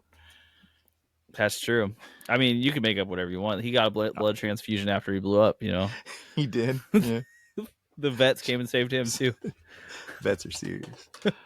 Okay, I got one more, and this is just a fun little association here because Jenny Wright, so this is May, she was in another film that I want to bring up here. Jenny Wright was in Twister, but of course it wasn't the famous Twister that we all know with Bill Paxton. I was thinking so hard, I was scraping my brain. It was another flick from the 80s called Twister, no subtitles, just Twister, starring Harry Dean Stanton. Really? Also about a tornado. And Jenny Wright technically got the first Twister movie out of this core group of actors. Which is pretty crazy. Bill Paxton is definitely well known for Twister, if anything. Yeah. Well, that was like his big one, right? His big independent, like, I'm the star role. Yeah, because I think that he had a few after that, but I think that was the one where he's like, I can actually be box office, like I can be a leading man. Yeah, and Philip Seymour Hoffman was in that movie, and he's one of the greatest actors of all time. So I actually like that movie. Twister's awesome, and then the sequel, I suppose I should say. Didn't know there was not great, pretty goofy. Unfortunately, they're really missing a Bill Paxton. Is that the one with the sharks in it?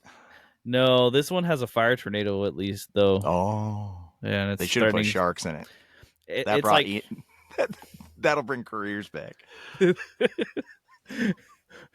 we could just do an AI CG hologram of Bill Paxton as the lead role. That'd be great. I hate that. Okay, did you ever see Tron? Yes. And so whatever the big orange heads thing name is, we'll just have the tornado look like that, but the face on it will be Bill Paxton. I am back. I am back. As a tornado this time.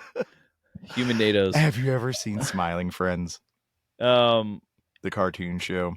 Goodness gracious, that sounds so familiar. One of the characters turns into the ocean, and as ridiculous as that sounds, but he's like, "Look, I'm the ocean now," and it's just Bill Paxton. Look, I'm a tornado now. Like, yeah, it's okay. It's okay though. His estate okayed it, so we can do whatever we want with this image. Yeah. But yeah, so I love that. That's 2 Twister movies. I actually do want to see this Twister movie with Harry Dean Stanton. I love that guy. Yeah, me too. It's probably fine. I was gonna say good, but I had to switch it. It's probably fine. It was a good catch, because who knows? Who knows? Yeah, when I saw she was in Twister, of course, I was like, wow, I didn't know she was in that movie at all. And then look at it, and it's just a completely different film from 1989. But yeah, Crispin Where do you Glover's in think it they too. got the idea for it? Bill So we'll move Paxton's like, on. remember that girl from that movie, tornado movie? I could do a tornado movie too. I'll make it really cool. You get Where's strapped. Helen Hunt? Let's do this. It's quick. Someone get some plumbing. Hilarious. So let's talk about the creativity in cinematography. We talked a little bit about special effects. So we can roll through this. I want to say a couple things. The first being that the burning effects and the smoking effects coming out of the suits and stuff is better than what Drake was doing on his news tour. Oh yeah. Yeah. I just want to be very clear that was 1987. I don't know much about Drake other than he is from Canada, but the special effects, the smoke coming out of the jacket, like was that dry ice, or was that pumped through a tube, or? I feel like I'm guessing pumped through a tube, because I think that's it was what like too thick. It was the billowiness of it. It was like an organic burn, right? Well, they never did it unless someone was wearing a lot of layers of clothing or a blanket. So that's what my guess would be. It's a guess though, because I didn't verify this, but that's what I would imagine. They're well, I tried to look up the stuff on the special effects, and there wasn't a lot of information. Yeah. Like we did the stuff, and there was so much information on that. And the special effects in this, they go over the face prosthetics and stuff a lot, and I saw that. But as for the burning effects, I know they were really lighting people on fire. And rolling out and stuff, but I didn't see anything about the smoke. And when I was watching it, I was like, it billowy, like, and these are all practical effects that they were doing. I don't know if there was. I would be shocked if that was the case. I don't know if there was special effects back then, really. Like it would just be layering film over film at that point, Right. Well, they do that great in the stuff when they put the flames in the room. I think they do a couple of the fire scenes like that too, when they spent some money on this fire, though, because they did burn some real things. They did blow up real stuff in this movie. James Cameron was like, "Trust me, you have to have a semi-truck explode. It's super important.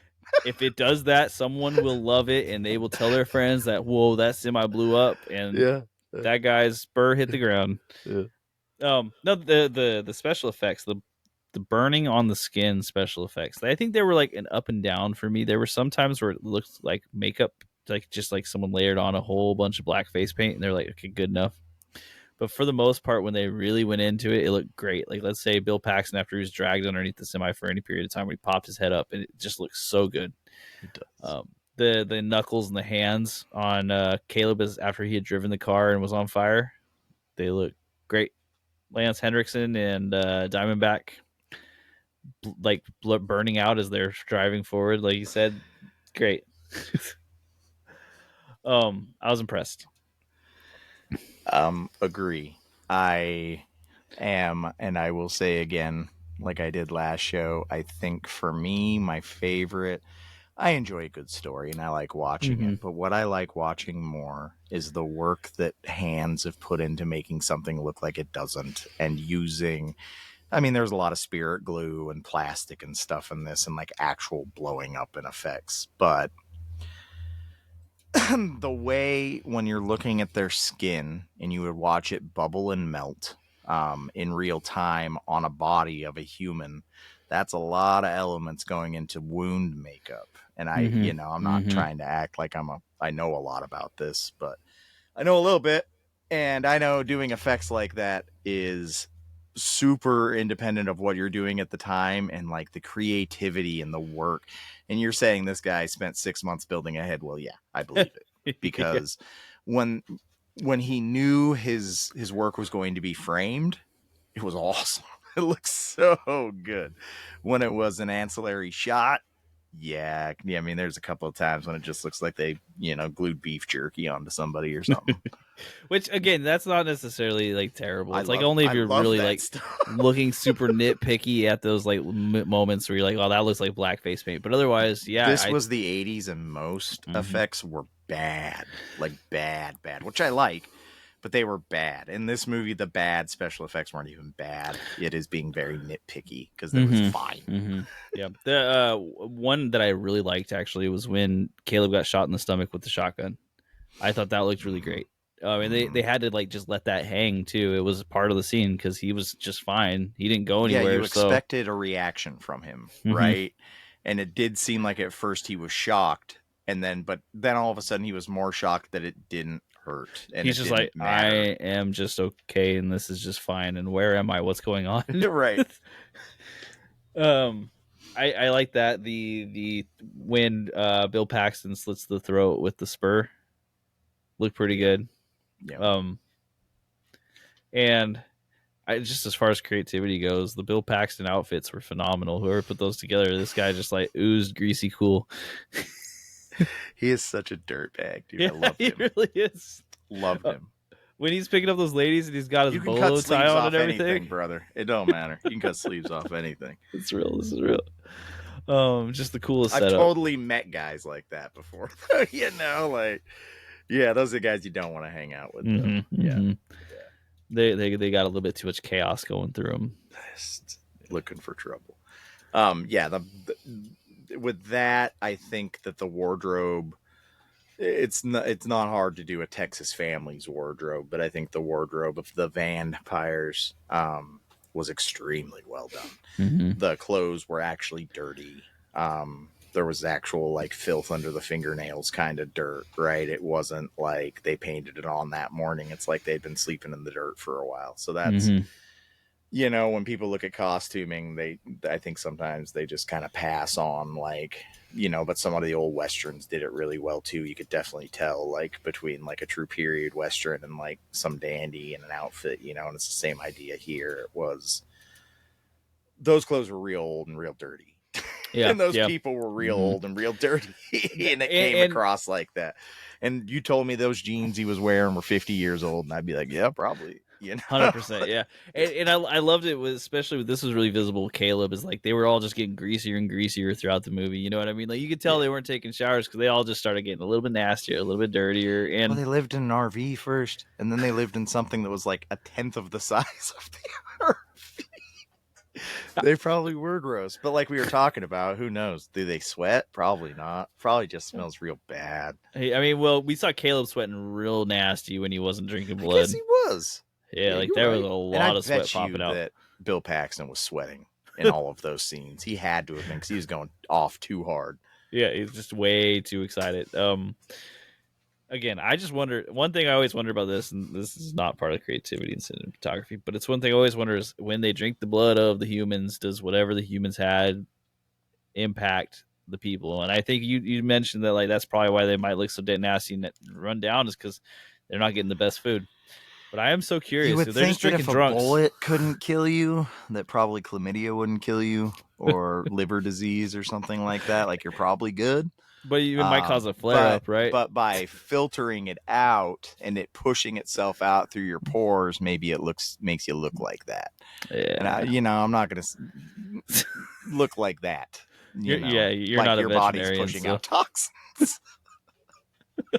You don't know, but sorry, that's just you can see it in people, and it's not shaming anyone, but you can tell when somebody's having a hard time. And those people, even though they're having a great time, they were having a hard time.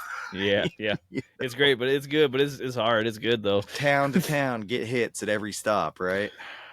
Cinematography, again, the one scene that really shoots out to me is that scene with the oil rigs. I didn't have any other shots that I was like, that's amazing.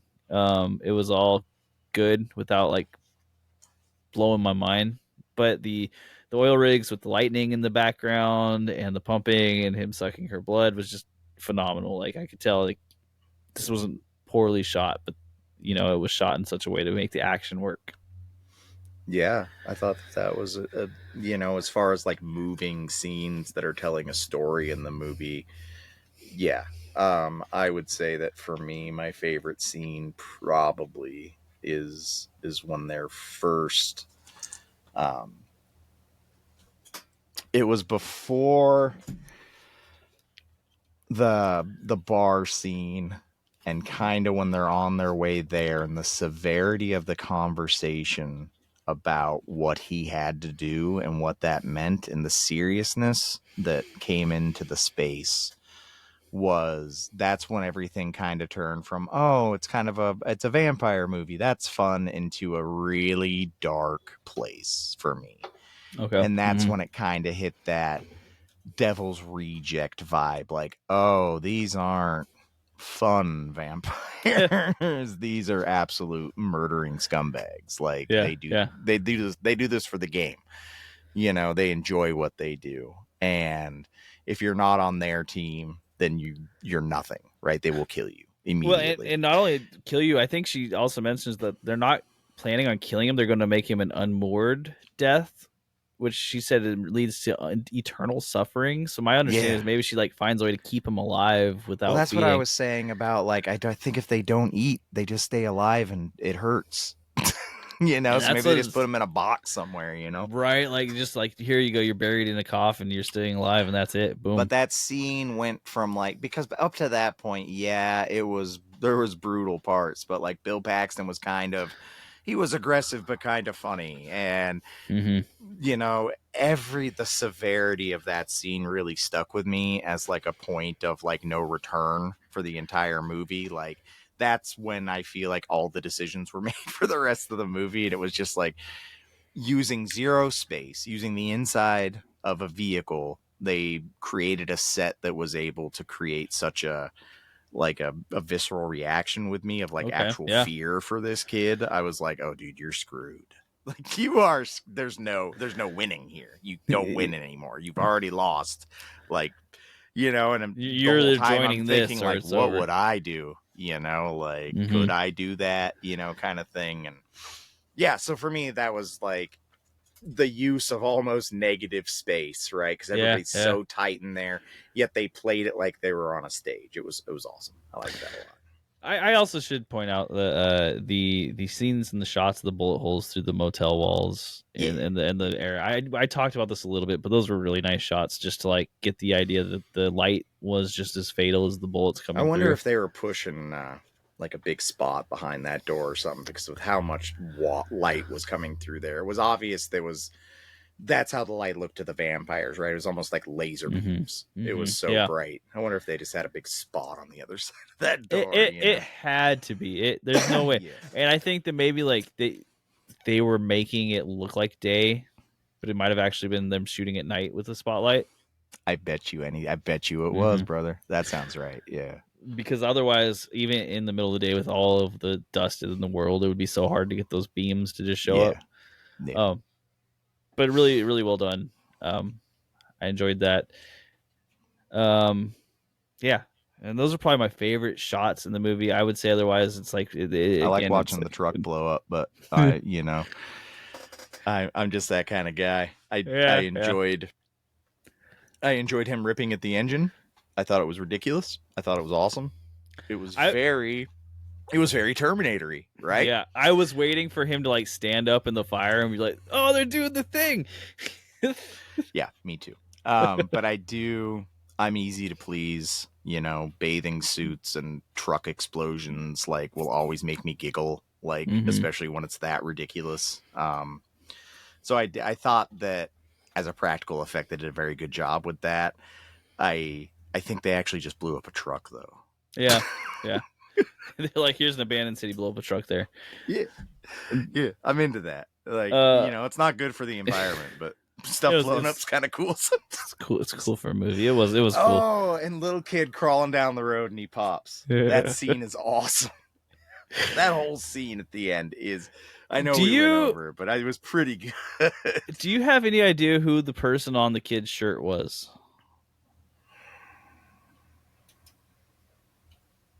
It's like some dude from probably like some film noir movies. No. Okay, that's totally fair. That would be like a real deep cut if you could. Let me look at it real quick though. Homer's shirt. After. You know what shirt popped up first? Mr. Sparkle from this. I don't think it was that. No, not quite. That'd be So pretty it's funny all if it Homer was. Simpson shirts. No, I Yeah, don't. yeah. And I do know what you're talking about, but no. Mm-hmm. I it's That, I mean, probably that would be like a wicked deep cut if you just pop that out of nowhere. So don't worry, that was keep asking unexpected. questions to me like that though, because that's probably something I would know. I just don't know. I loved that you had me do this movie because it's rare for me to find a movie that's in the space that I like that I've literally never heard of before.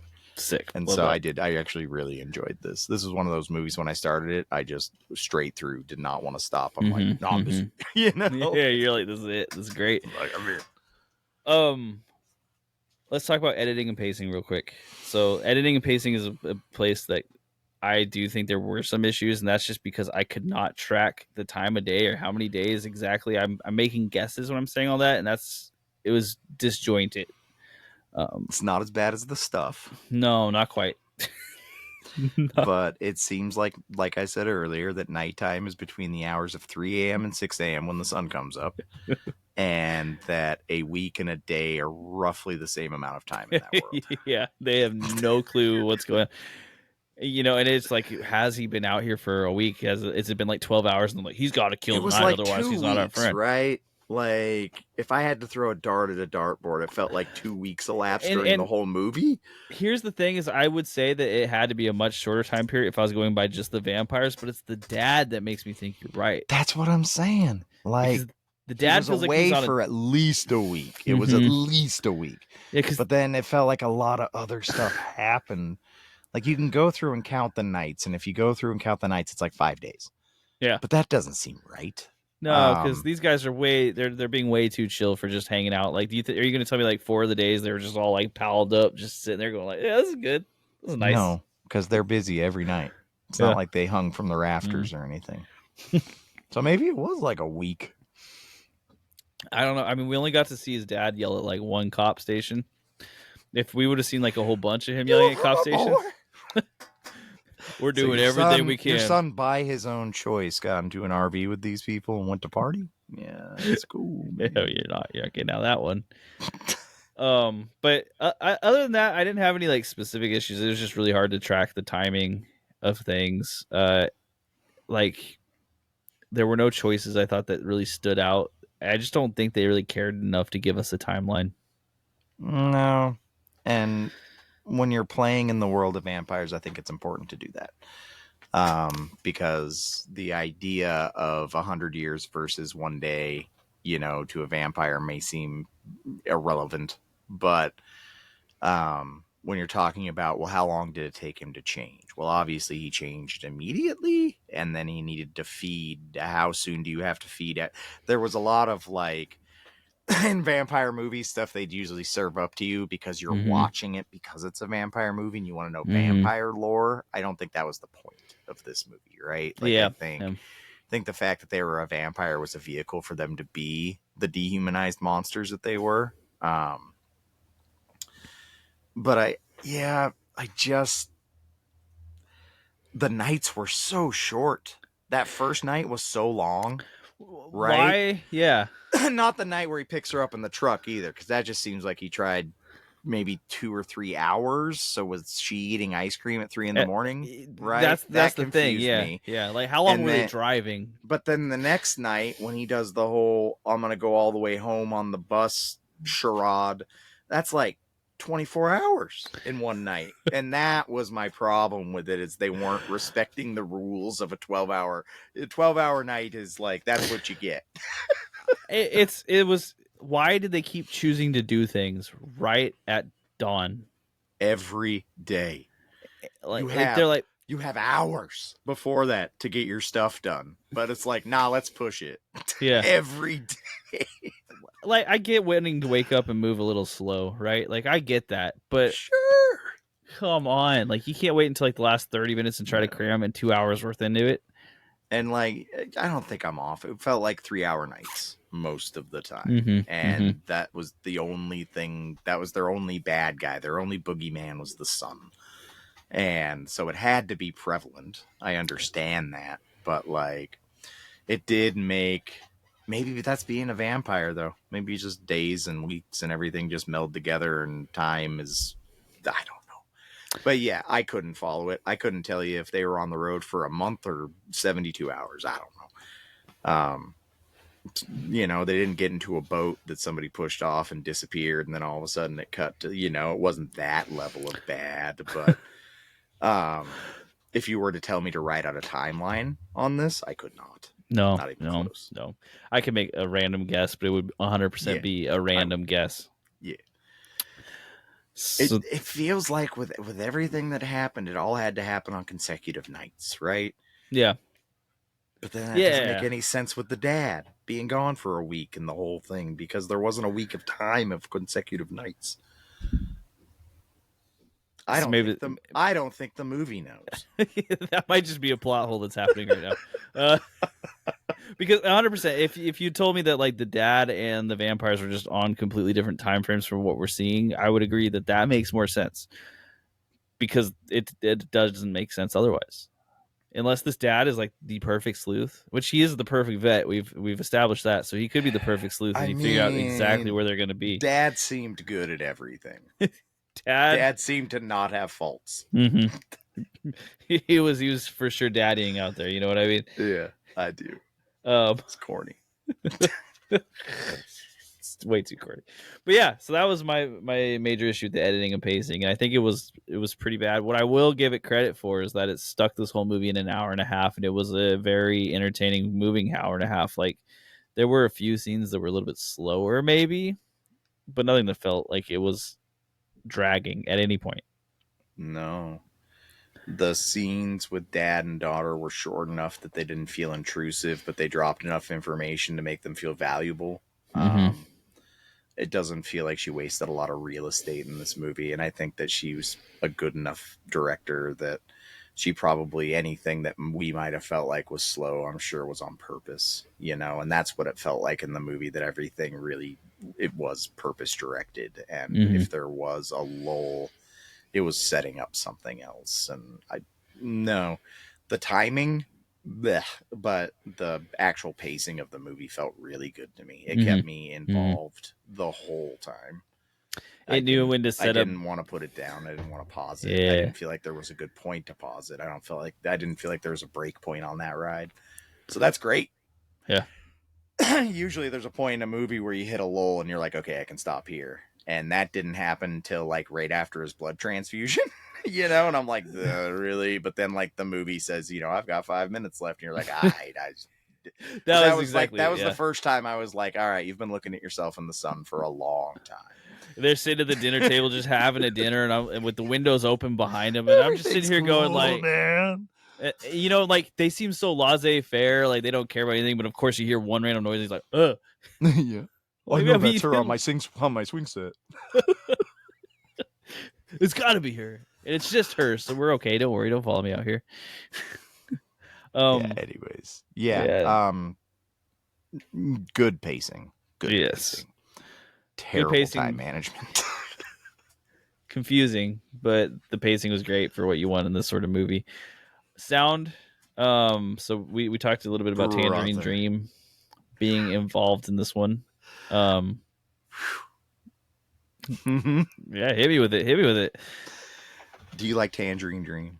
From what I have heard, yes, and it's Okay, I'm slightly obsessed. okay. And Okay. I didn't know that they'd done the soundtrack for this movie. They are the architects of the sounds of the 80s since so many movies. Um, you didn't need any other sound effects. You tell Tangerine Dream, get on it. Once again, the signs of a veteran production and direction team. Picking somebody who, it was, it's, with me, it's up there with like John Williams, the kind of work that they would do on movies, because all they're doing is they're crafting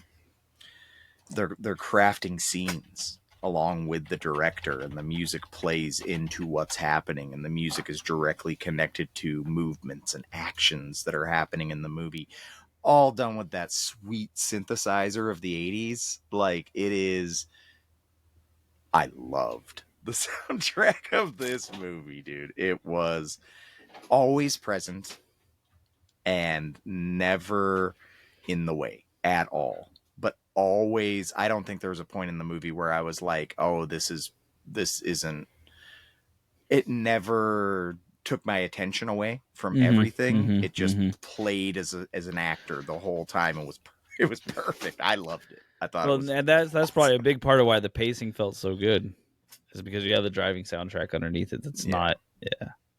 I agree. Now, I have a family friend who's like also obsessed with Tangerine Dream, so I've heard a lot of these tracks, like, but without any sort of context for them. Right. So that's always a little fun when I hear a Tangerine Dream movie and I'm just watching. I'm like, oh, I know that part. Yeah. That's like adding a whole nother level of, for me, of something that I can like at their individual parts. I don't know that I would have thought this movie was great, but when you start stacking chips the way this movie did, like, sure, the other sound effects are fine.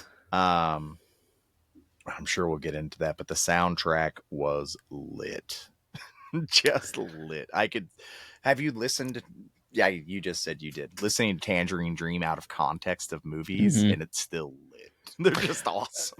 One thing I'll tell you is, like, you can tell what sort of part of a movie that their songs are supposed to be in, because you can definitely feel it where you're like, wow, I'm getting a little bit tense right now. You're like, oh, that's a suspense scene. Okay, got you. They're very good at setting tone. Yeah. Just, this underneath they tone. play emotions. They're awesome. Yeah, and for the rest of the sound, I won't get into it too much. There's like, it felt pretty coherent. I don't really remember having significant issues with any of it. So no, the only, I mean, she's never gonna watch this, so it don't matter. Some of the cadences of the voices and the delivery of lines were extremely off-putting to me. Okay. In such a way that it removed me from the immersion of the movie. And sadly, May was the cause of most of those. It's, once again, it seemed like she was acting in a completely different movie a lot of the time. And I got the point of the character, and, innocence meets hunger, like, I understood, like, she was looking for love, like, she's not a bad person even though we know she is, like, kind of thing. Like, I got it, but she had some of the most unenthusiastic, I am reading this off of the back of a milk carton line delivery. And it's like, when you're pacing with something like Tangerine Dream and against these amazing actors and things, and then you kind of stumble in with your lines.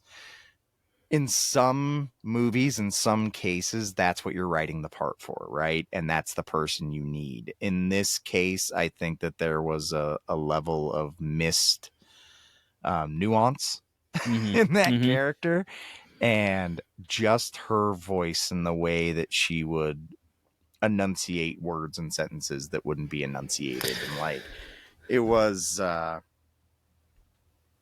off-putting. Like, that was the one thing in the movie that I felt like yanked me out of it sometimes. It was her conversations with Caleb. She's, to me, she played kind of like how you would imagine, like, a, okay, I'm going to say words that might not make sense. I'm just spitballing here, like this generic 80s, like, pixie goth. Sure. But Liv Tyler's a good actress. Yeah, well, yeah, and that was the thing, is this Jenny Wright. She's only been in Lawnmower Man and Twister. Like, it's that same attitude, though, right? It's a tough attitude to play. It is.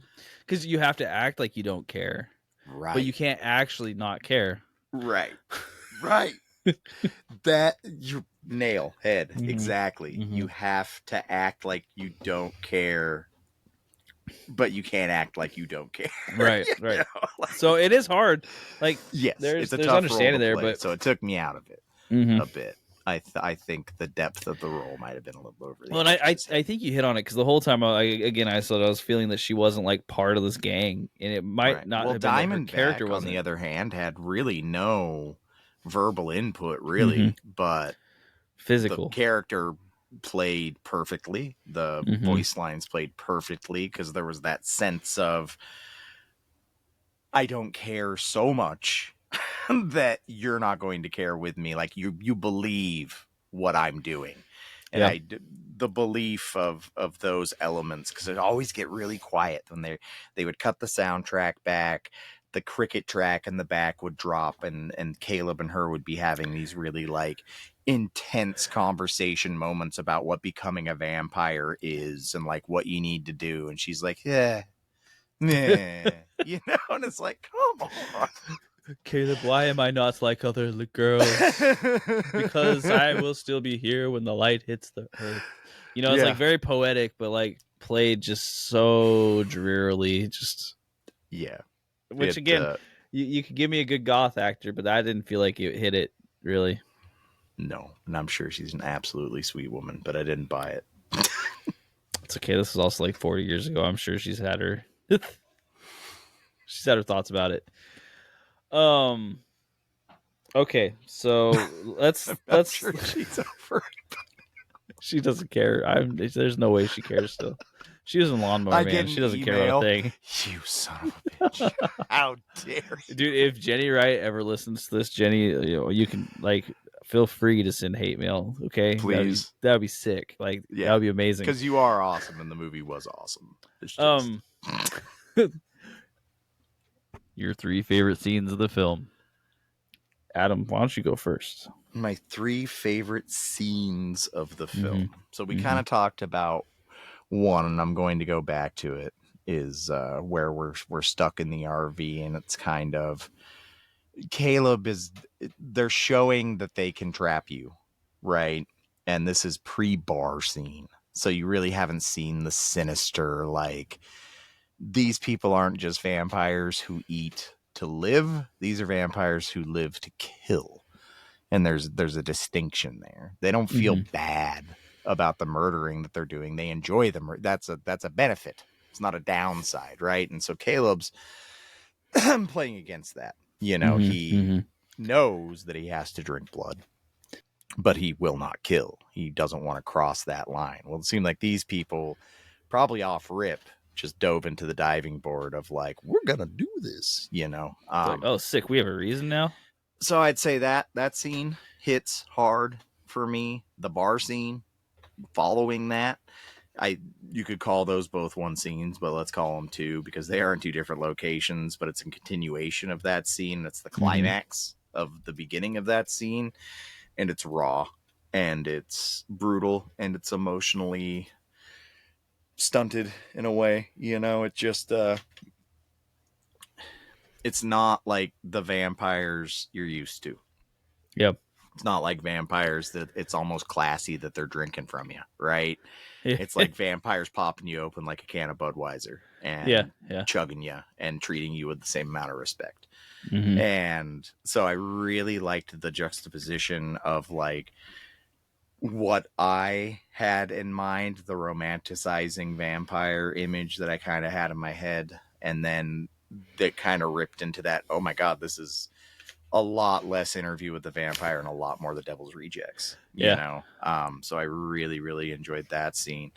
And then along the same lines, and I know you've brought it up a few times, but it's because it's probably the best scene in the movie, is the shootout at the hotel.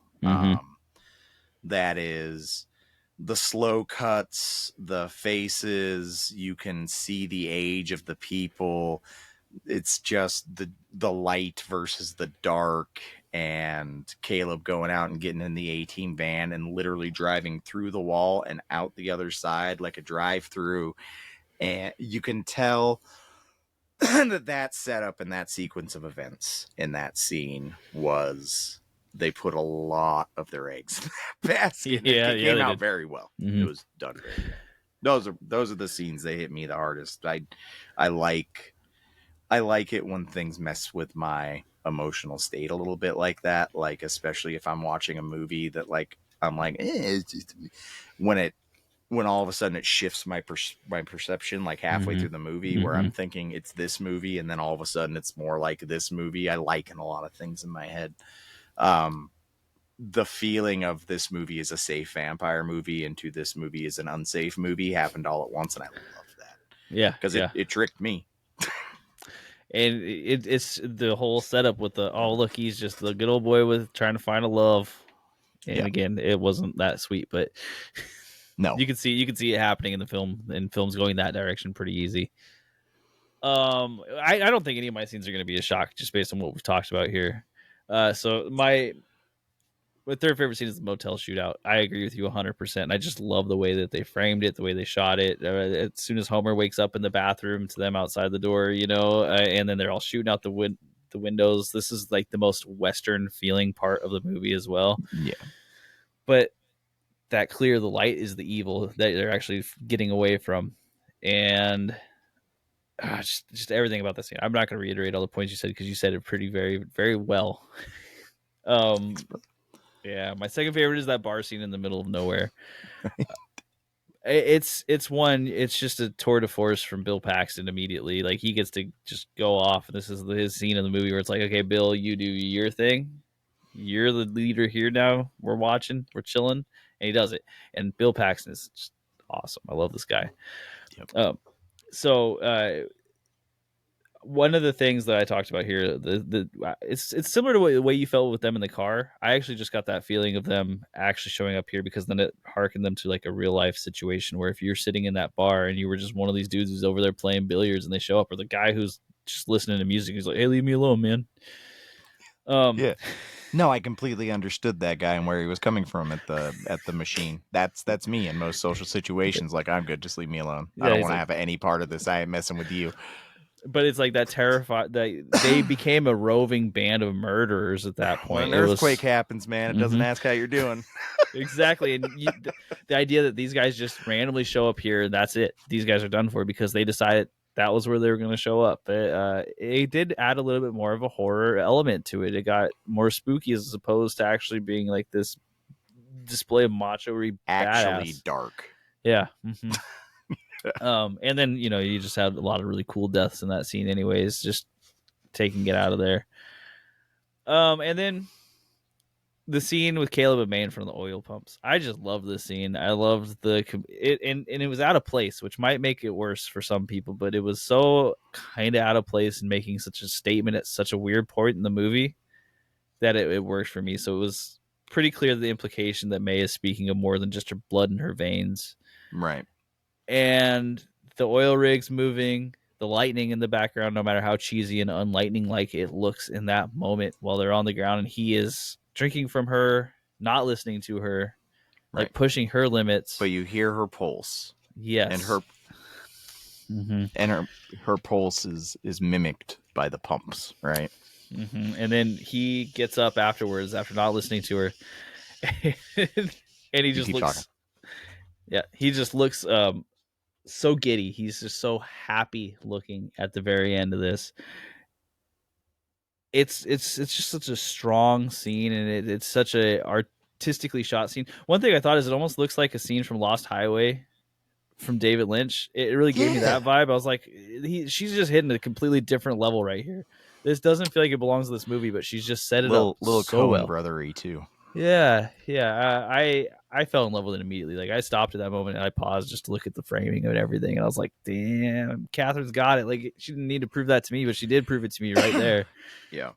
I was like, she could do any artistic thing she wanted to, but she wanted to give me this group of crazy roving vampires. That was pretty cool. It was a great idea and a great script, and everything was great. It's just somebody else somewhere had an idea that was kind of like it.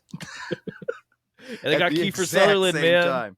And I'm not even saying the actors were necessarily better, right? In The Lost Boys, they were good, but the actors in this movie were good too. It was like, the just fact that I never heard of it goes lengths to prove what she says about it. Now, if you imagine that in Near Dark, Homer was played by Corey Haim, would this movie have popped off more? Yeah, like undeniably, I think right? if you replace May with a different actress from the time, maybe even like a Martha Plimpton type character, and then you put like a Sean Astin or a Corey into that young vampire role, and I think you have a a blockbuster on your hands. Yeah, I think those pieces. I think you keep the dad, Kayla. I think you keep everything else the same, but I think you needed to not change those characters. But I think the actors there was such a distinction in the difference of quality between like Bill Paxton and the aliens crew and everybody else in the movie. Let's be honest. Like, it was like watching, a pro team play a high school team. They had just gotten their like legs underneath them as a crew too, right? So like they were in it. They were like, "Hey, we did this before. We did it on a major set, like a gigantic set with tons of special effects. We're ready." Yeah. I'm sure all of them thought that this movie was going to be a big hit too. Yeah, I bet. I mean, if you look at one thing, okay, I'm going to ask you if you've seen this. Have you ever watched the series Millennium with Lance Henriksen in it? I know of it, and I have caught moments of it, but no. I'm excited because I just found a way to watch it because it's basically unavailable anywhere streaming, even to buy streaming, and like DVDs are like over $200 per season at this point. Because it's Chris Carter who did the X-Files, and it's there's like some like universe crossover. Is there like an airplane flying at the beginning of that show? Something with time travel, or is that a movie called Millennium? I think that's a movie called Millennium. Okay. This is just like Lance Henriksen gets to play as the main detective in the X-Files essentially, but it's not as like alien based. It's like religion based. I mean, I like that. I'm so curious. I just found a way to watch it, which I'm not going to say on here because I don't understand the legality of it. I don't think it's illegal, but I'm not really 100% sure. Yeah, it's legal for you to watch it. Just don't host it. Yeah, exactly. But anyways, I just wanted to throw that out there because Lance Henriksen didn't really have he had a ton of roles after this, but I don't know that he had any huge hits after, including this. He was the perfect actor for roles that they needed him for, though. But he's a piece, right? He's a puzzle piece too in a lot of movies. He's great. Like, as a traditional actor goes, he's harkens back to a lot of like those Christopher Lee or Peter Cushing kind of figures. I think he's classic like that.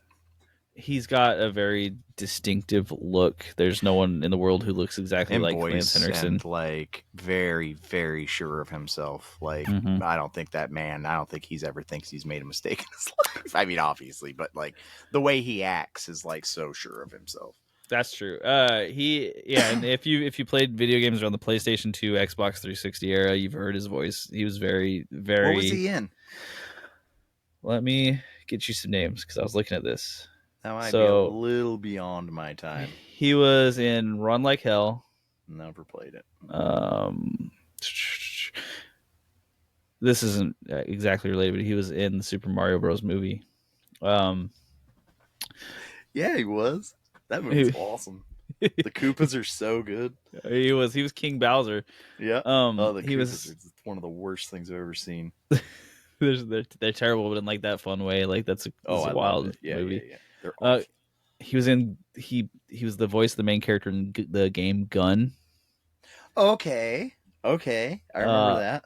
He's Admiral Stephen Hackett in Mass Effect. Those are good, aren't they? Yeah. I've never played the Mass Effect series, but everybody says they're really good. They're at least the first two are. The first one, I like the story a lot. The gameplay's old now, but like if you don't play super modern games, you like it. I still enjoy it. So he did a lot of voice acting work, though, especially in the digital space. That's awesome. He did a lot of the Aliens versus Predator video games, which say what you want about the movies. The video games were phenomenal. All of that stuff is fun. Mm-hmm. But he's not the main guy. You're exactly right. Except for in these cases, which you wouldn't know it was him unless you searched it out like I have here.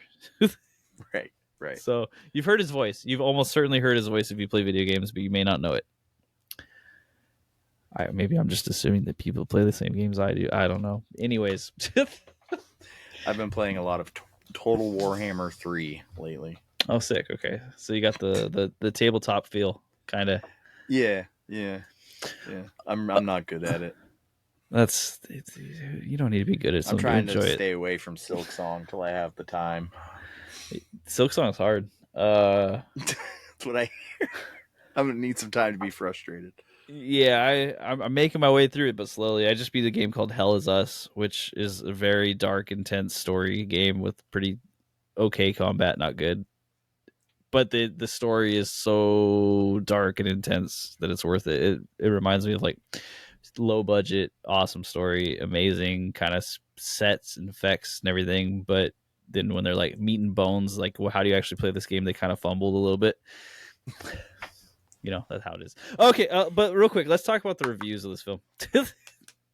Got So, uh, I'm stepping down off of my moral high horse this week, and I'll give you a number. Okay. Now that I heard how you do this, but I'll let you go first this week. Okay. You have a nice written out statement. I don't, so that works out perfectly for me because I wrote my numbers down as I was watching the movie. I take notes. I let you look at the notes, and I probably haven't really repeated anything that I have written down. But it's just fair. Good for me to have it to keep me because I'm sure you saw a couple of times tonight where my brain just you hear the dun dun dun dun dun, my eyes just go blank. So I have to have a map. No, this is totally fair. Okay, so the story, I thought the story was well done. It had some plot holes for me that were pretty clear and evident. Other than that, it was a good vehicle for what we got. I don't feel like the story was exactly the full purpose. The plot holes for me really just being the veterinarian thing with him replacing the blood was just so wild and so out there, and like my suspension of disbelief kind of snapped a little bit when that happened. I was like, okay, we just want to bring him to be human again, and we need a reason. Which okay, fine, but I'm giving the story a 3. It seemed like there should have been more work that went into it. Seems like a big process. Something, or like at least like they like just May not could 2 have at hours some of work point, and then everything's fine. Yeah, May should have at some point like just mused about how blood coursing through her veins is the only thing keeping her on Earth or something, so we could like attach it. You know what I mean? Whatever. Blood going through my veins is I don't know. Good, I think, or it keeps me like a vampire.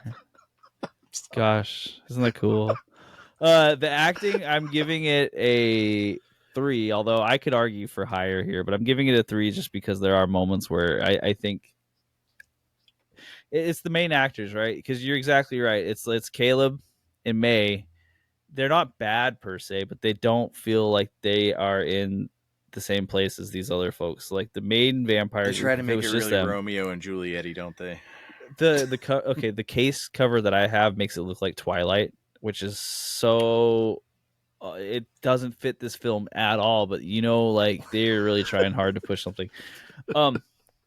Because if it was just the core group of vampires, this would be an easy 5. I loved them so much, but it's just like the tertiary acting, not great. Hard agree. Cinematography, creativity, that's a 4. I really enjoyed a lot of it. I don't have any holes to poke in this. It's just it's grounded in reality, so it'd be hard to get a 5 for me, because if it's 5 for me, it's like I need something that's completely brand new. But what they did here was phenomenal. Fit the setting. It was great. Editing, pacing was a 2 because of the time thing. It's so hard for me because I could not figure out like how long it's been by any means. There's just none. I didn't even know, like, when he's running away from the people, has he been running away for like the same night, or is it like the next night, or like there's just no time. How long does connection. it take to go get a bus ticket, get on a bus, like, yeah, I just because we talk, and anyone who listened heard the pacing is good, so the editing is really what hurts this, because they can't make this chronologically make sense at all. And then the sound is a 4. I could give this a 5 if I was trying, and I wouldn't blame you for it, but I'm giving it a 4. So 6 out of 10 is what it ends up as, and this is a strong 6 where I'm saying, yeah, I'm giving it a 6. Go watch this film though; you're gonna like it if you are into these sort of things. And it is free on YouTube. It is. Yeah. All right, Adam, hit me. I think for me, this is a lot more novel than it is for you. You were aware of its existence. For me, this is a new 80s vampire movie I never got to see, and I'm a huge fan of The Lost Boys, and it is in the same kind of vein. Spiritual successors to it, The Devil's Rejects, and Tarantino's work, especially in the bar scene with Selma Hayek and that whole thing. Like it's the same raw. Mm-hmm. And so I have a different outlook on all of that looking back at it. So for me, it's more of a history piece that I am sure helped develop into some movies that I really, really love. Mm-hmm. Um, Mm-hmm. and it has that same vibe, but it's raw because it's the true article. Um, I think during that time, I mean, it didn't have the budget or the push of Lost Boys, obviously. Um, I'm I love the boys and the Lost Boys. I'm going to say the core of actual actors is better in Near Dark than it is in Lost Boys. I think that's a higher caliber of actor when you're looking at the main three of the vampires. I think the cast around that and the people who are the leads are a bit of a drag that down, drag down that quality. So I agree with you completely on that. Also agree with you on the soundtrack. It's fantastic. I don't know how you do better. And like just paying Tangerine Dream to do it for you. Other than that's like real easy to do. And a lot of movies did that back then because you get a whole layered element to the movie and it's pretty much another actor. Um, so it's kind of cheating to get Tangerine Dream. There's nothing unique about Tangerine Dream in 80s movies, right? But it's awesome that they got them. They stacked some really Mm-hmm. cool chips in this movie. Um, the corniness hurts it for me a bit, and it's not corniness in the writing or anything. It's just in the delivery of lines and bad acting. Um, so I had two scores for it. Okay. If we're just looking at the main three and that storyline, and let's say that was the movie, right? Instead of focusing on this couple, and we focus on the main three, and we do make it more of like a Devil's Reject kind of movie with the little kid, and you work all that Mm-hmm. in, and you get all those vibes. This movie could have been 8, 9 out of Oh, 10. seriously though. Could have been so good. Mm-hmm. Um, with the kind of muck boots you have to put on, the things you have to look past in this movie to get to the good stuff, I think 7 out of 10 is a good place for it to be. I think that it's absolutely worth your time. I think that there's gold in them there hills, but bring a Mm-hmm. bucket. Mm-hmm. It's messy.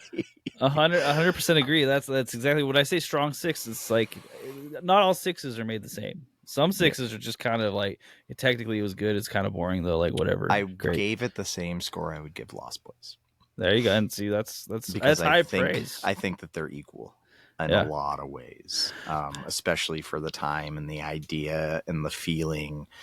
I feel like this movie's darker. It has a more sinister edge to it.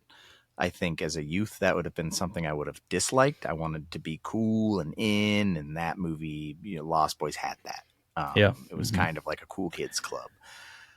Older me, this was the perfect time for me to watch it because the sinister, true, brutal edge of those three, sometimes four characters was just so. That movie was awesome.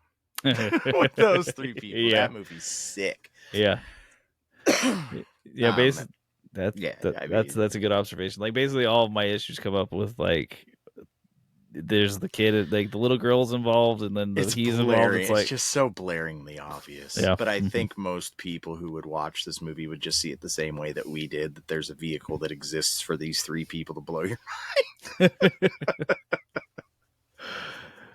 And I would say so that's 6 and a 7 or 8 depending on who you like to focus on. Yeah. It's a pretty strong score. So check out Near Dark. Again, if you can't find it physical, that makes sense. Watch it on YouTube. It's very easy. I don't see it streaming There's anywhere two else. copies on YouTube. One is Oh, not great, but they do have a high quality, like 4K copy that's up there too. That seems like it's through like an official channel, and that one looks perfect. You can put that up on the big screen TV in your house, and it looks great. perfect, which is great again because otherwise you can't find this movie. I It was exists shocked. nowhere. Yeah. Yeah. Who You knows can't what people you are can't doing? pay to watch it. Nobody will take your money to watch it. I just don't know what these people who make movies and not make movies, but the publishers of these films. What are they doing where they make these films Give me near the printing impossible to rights on find? it, man. I'll make a stack of VHSs.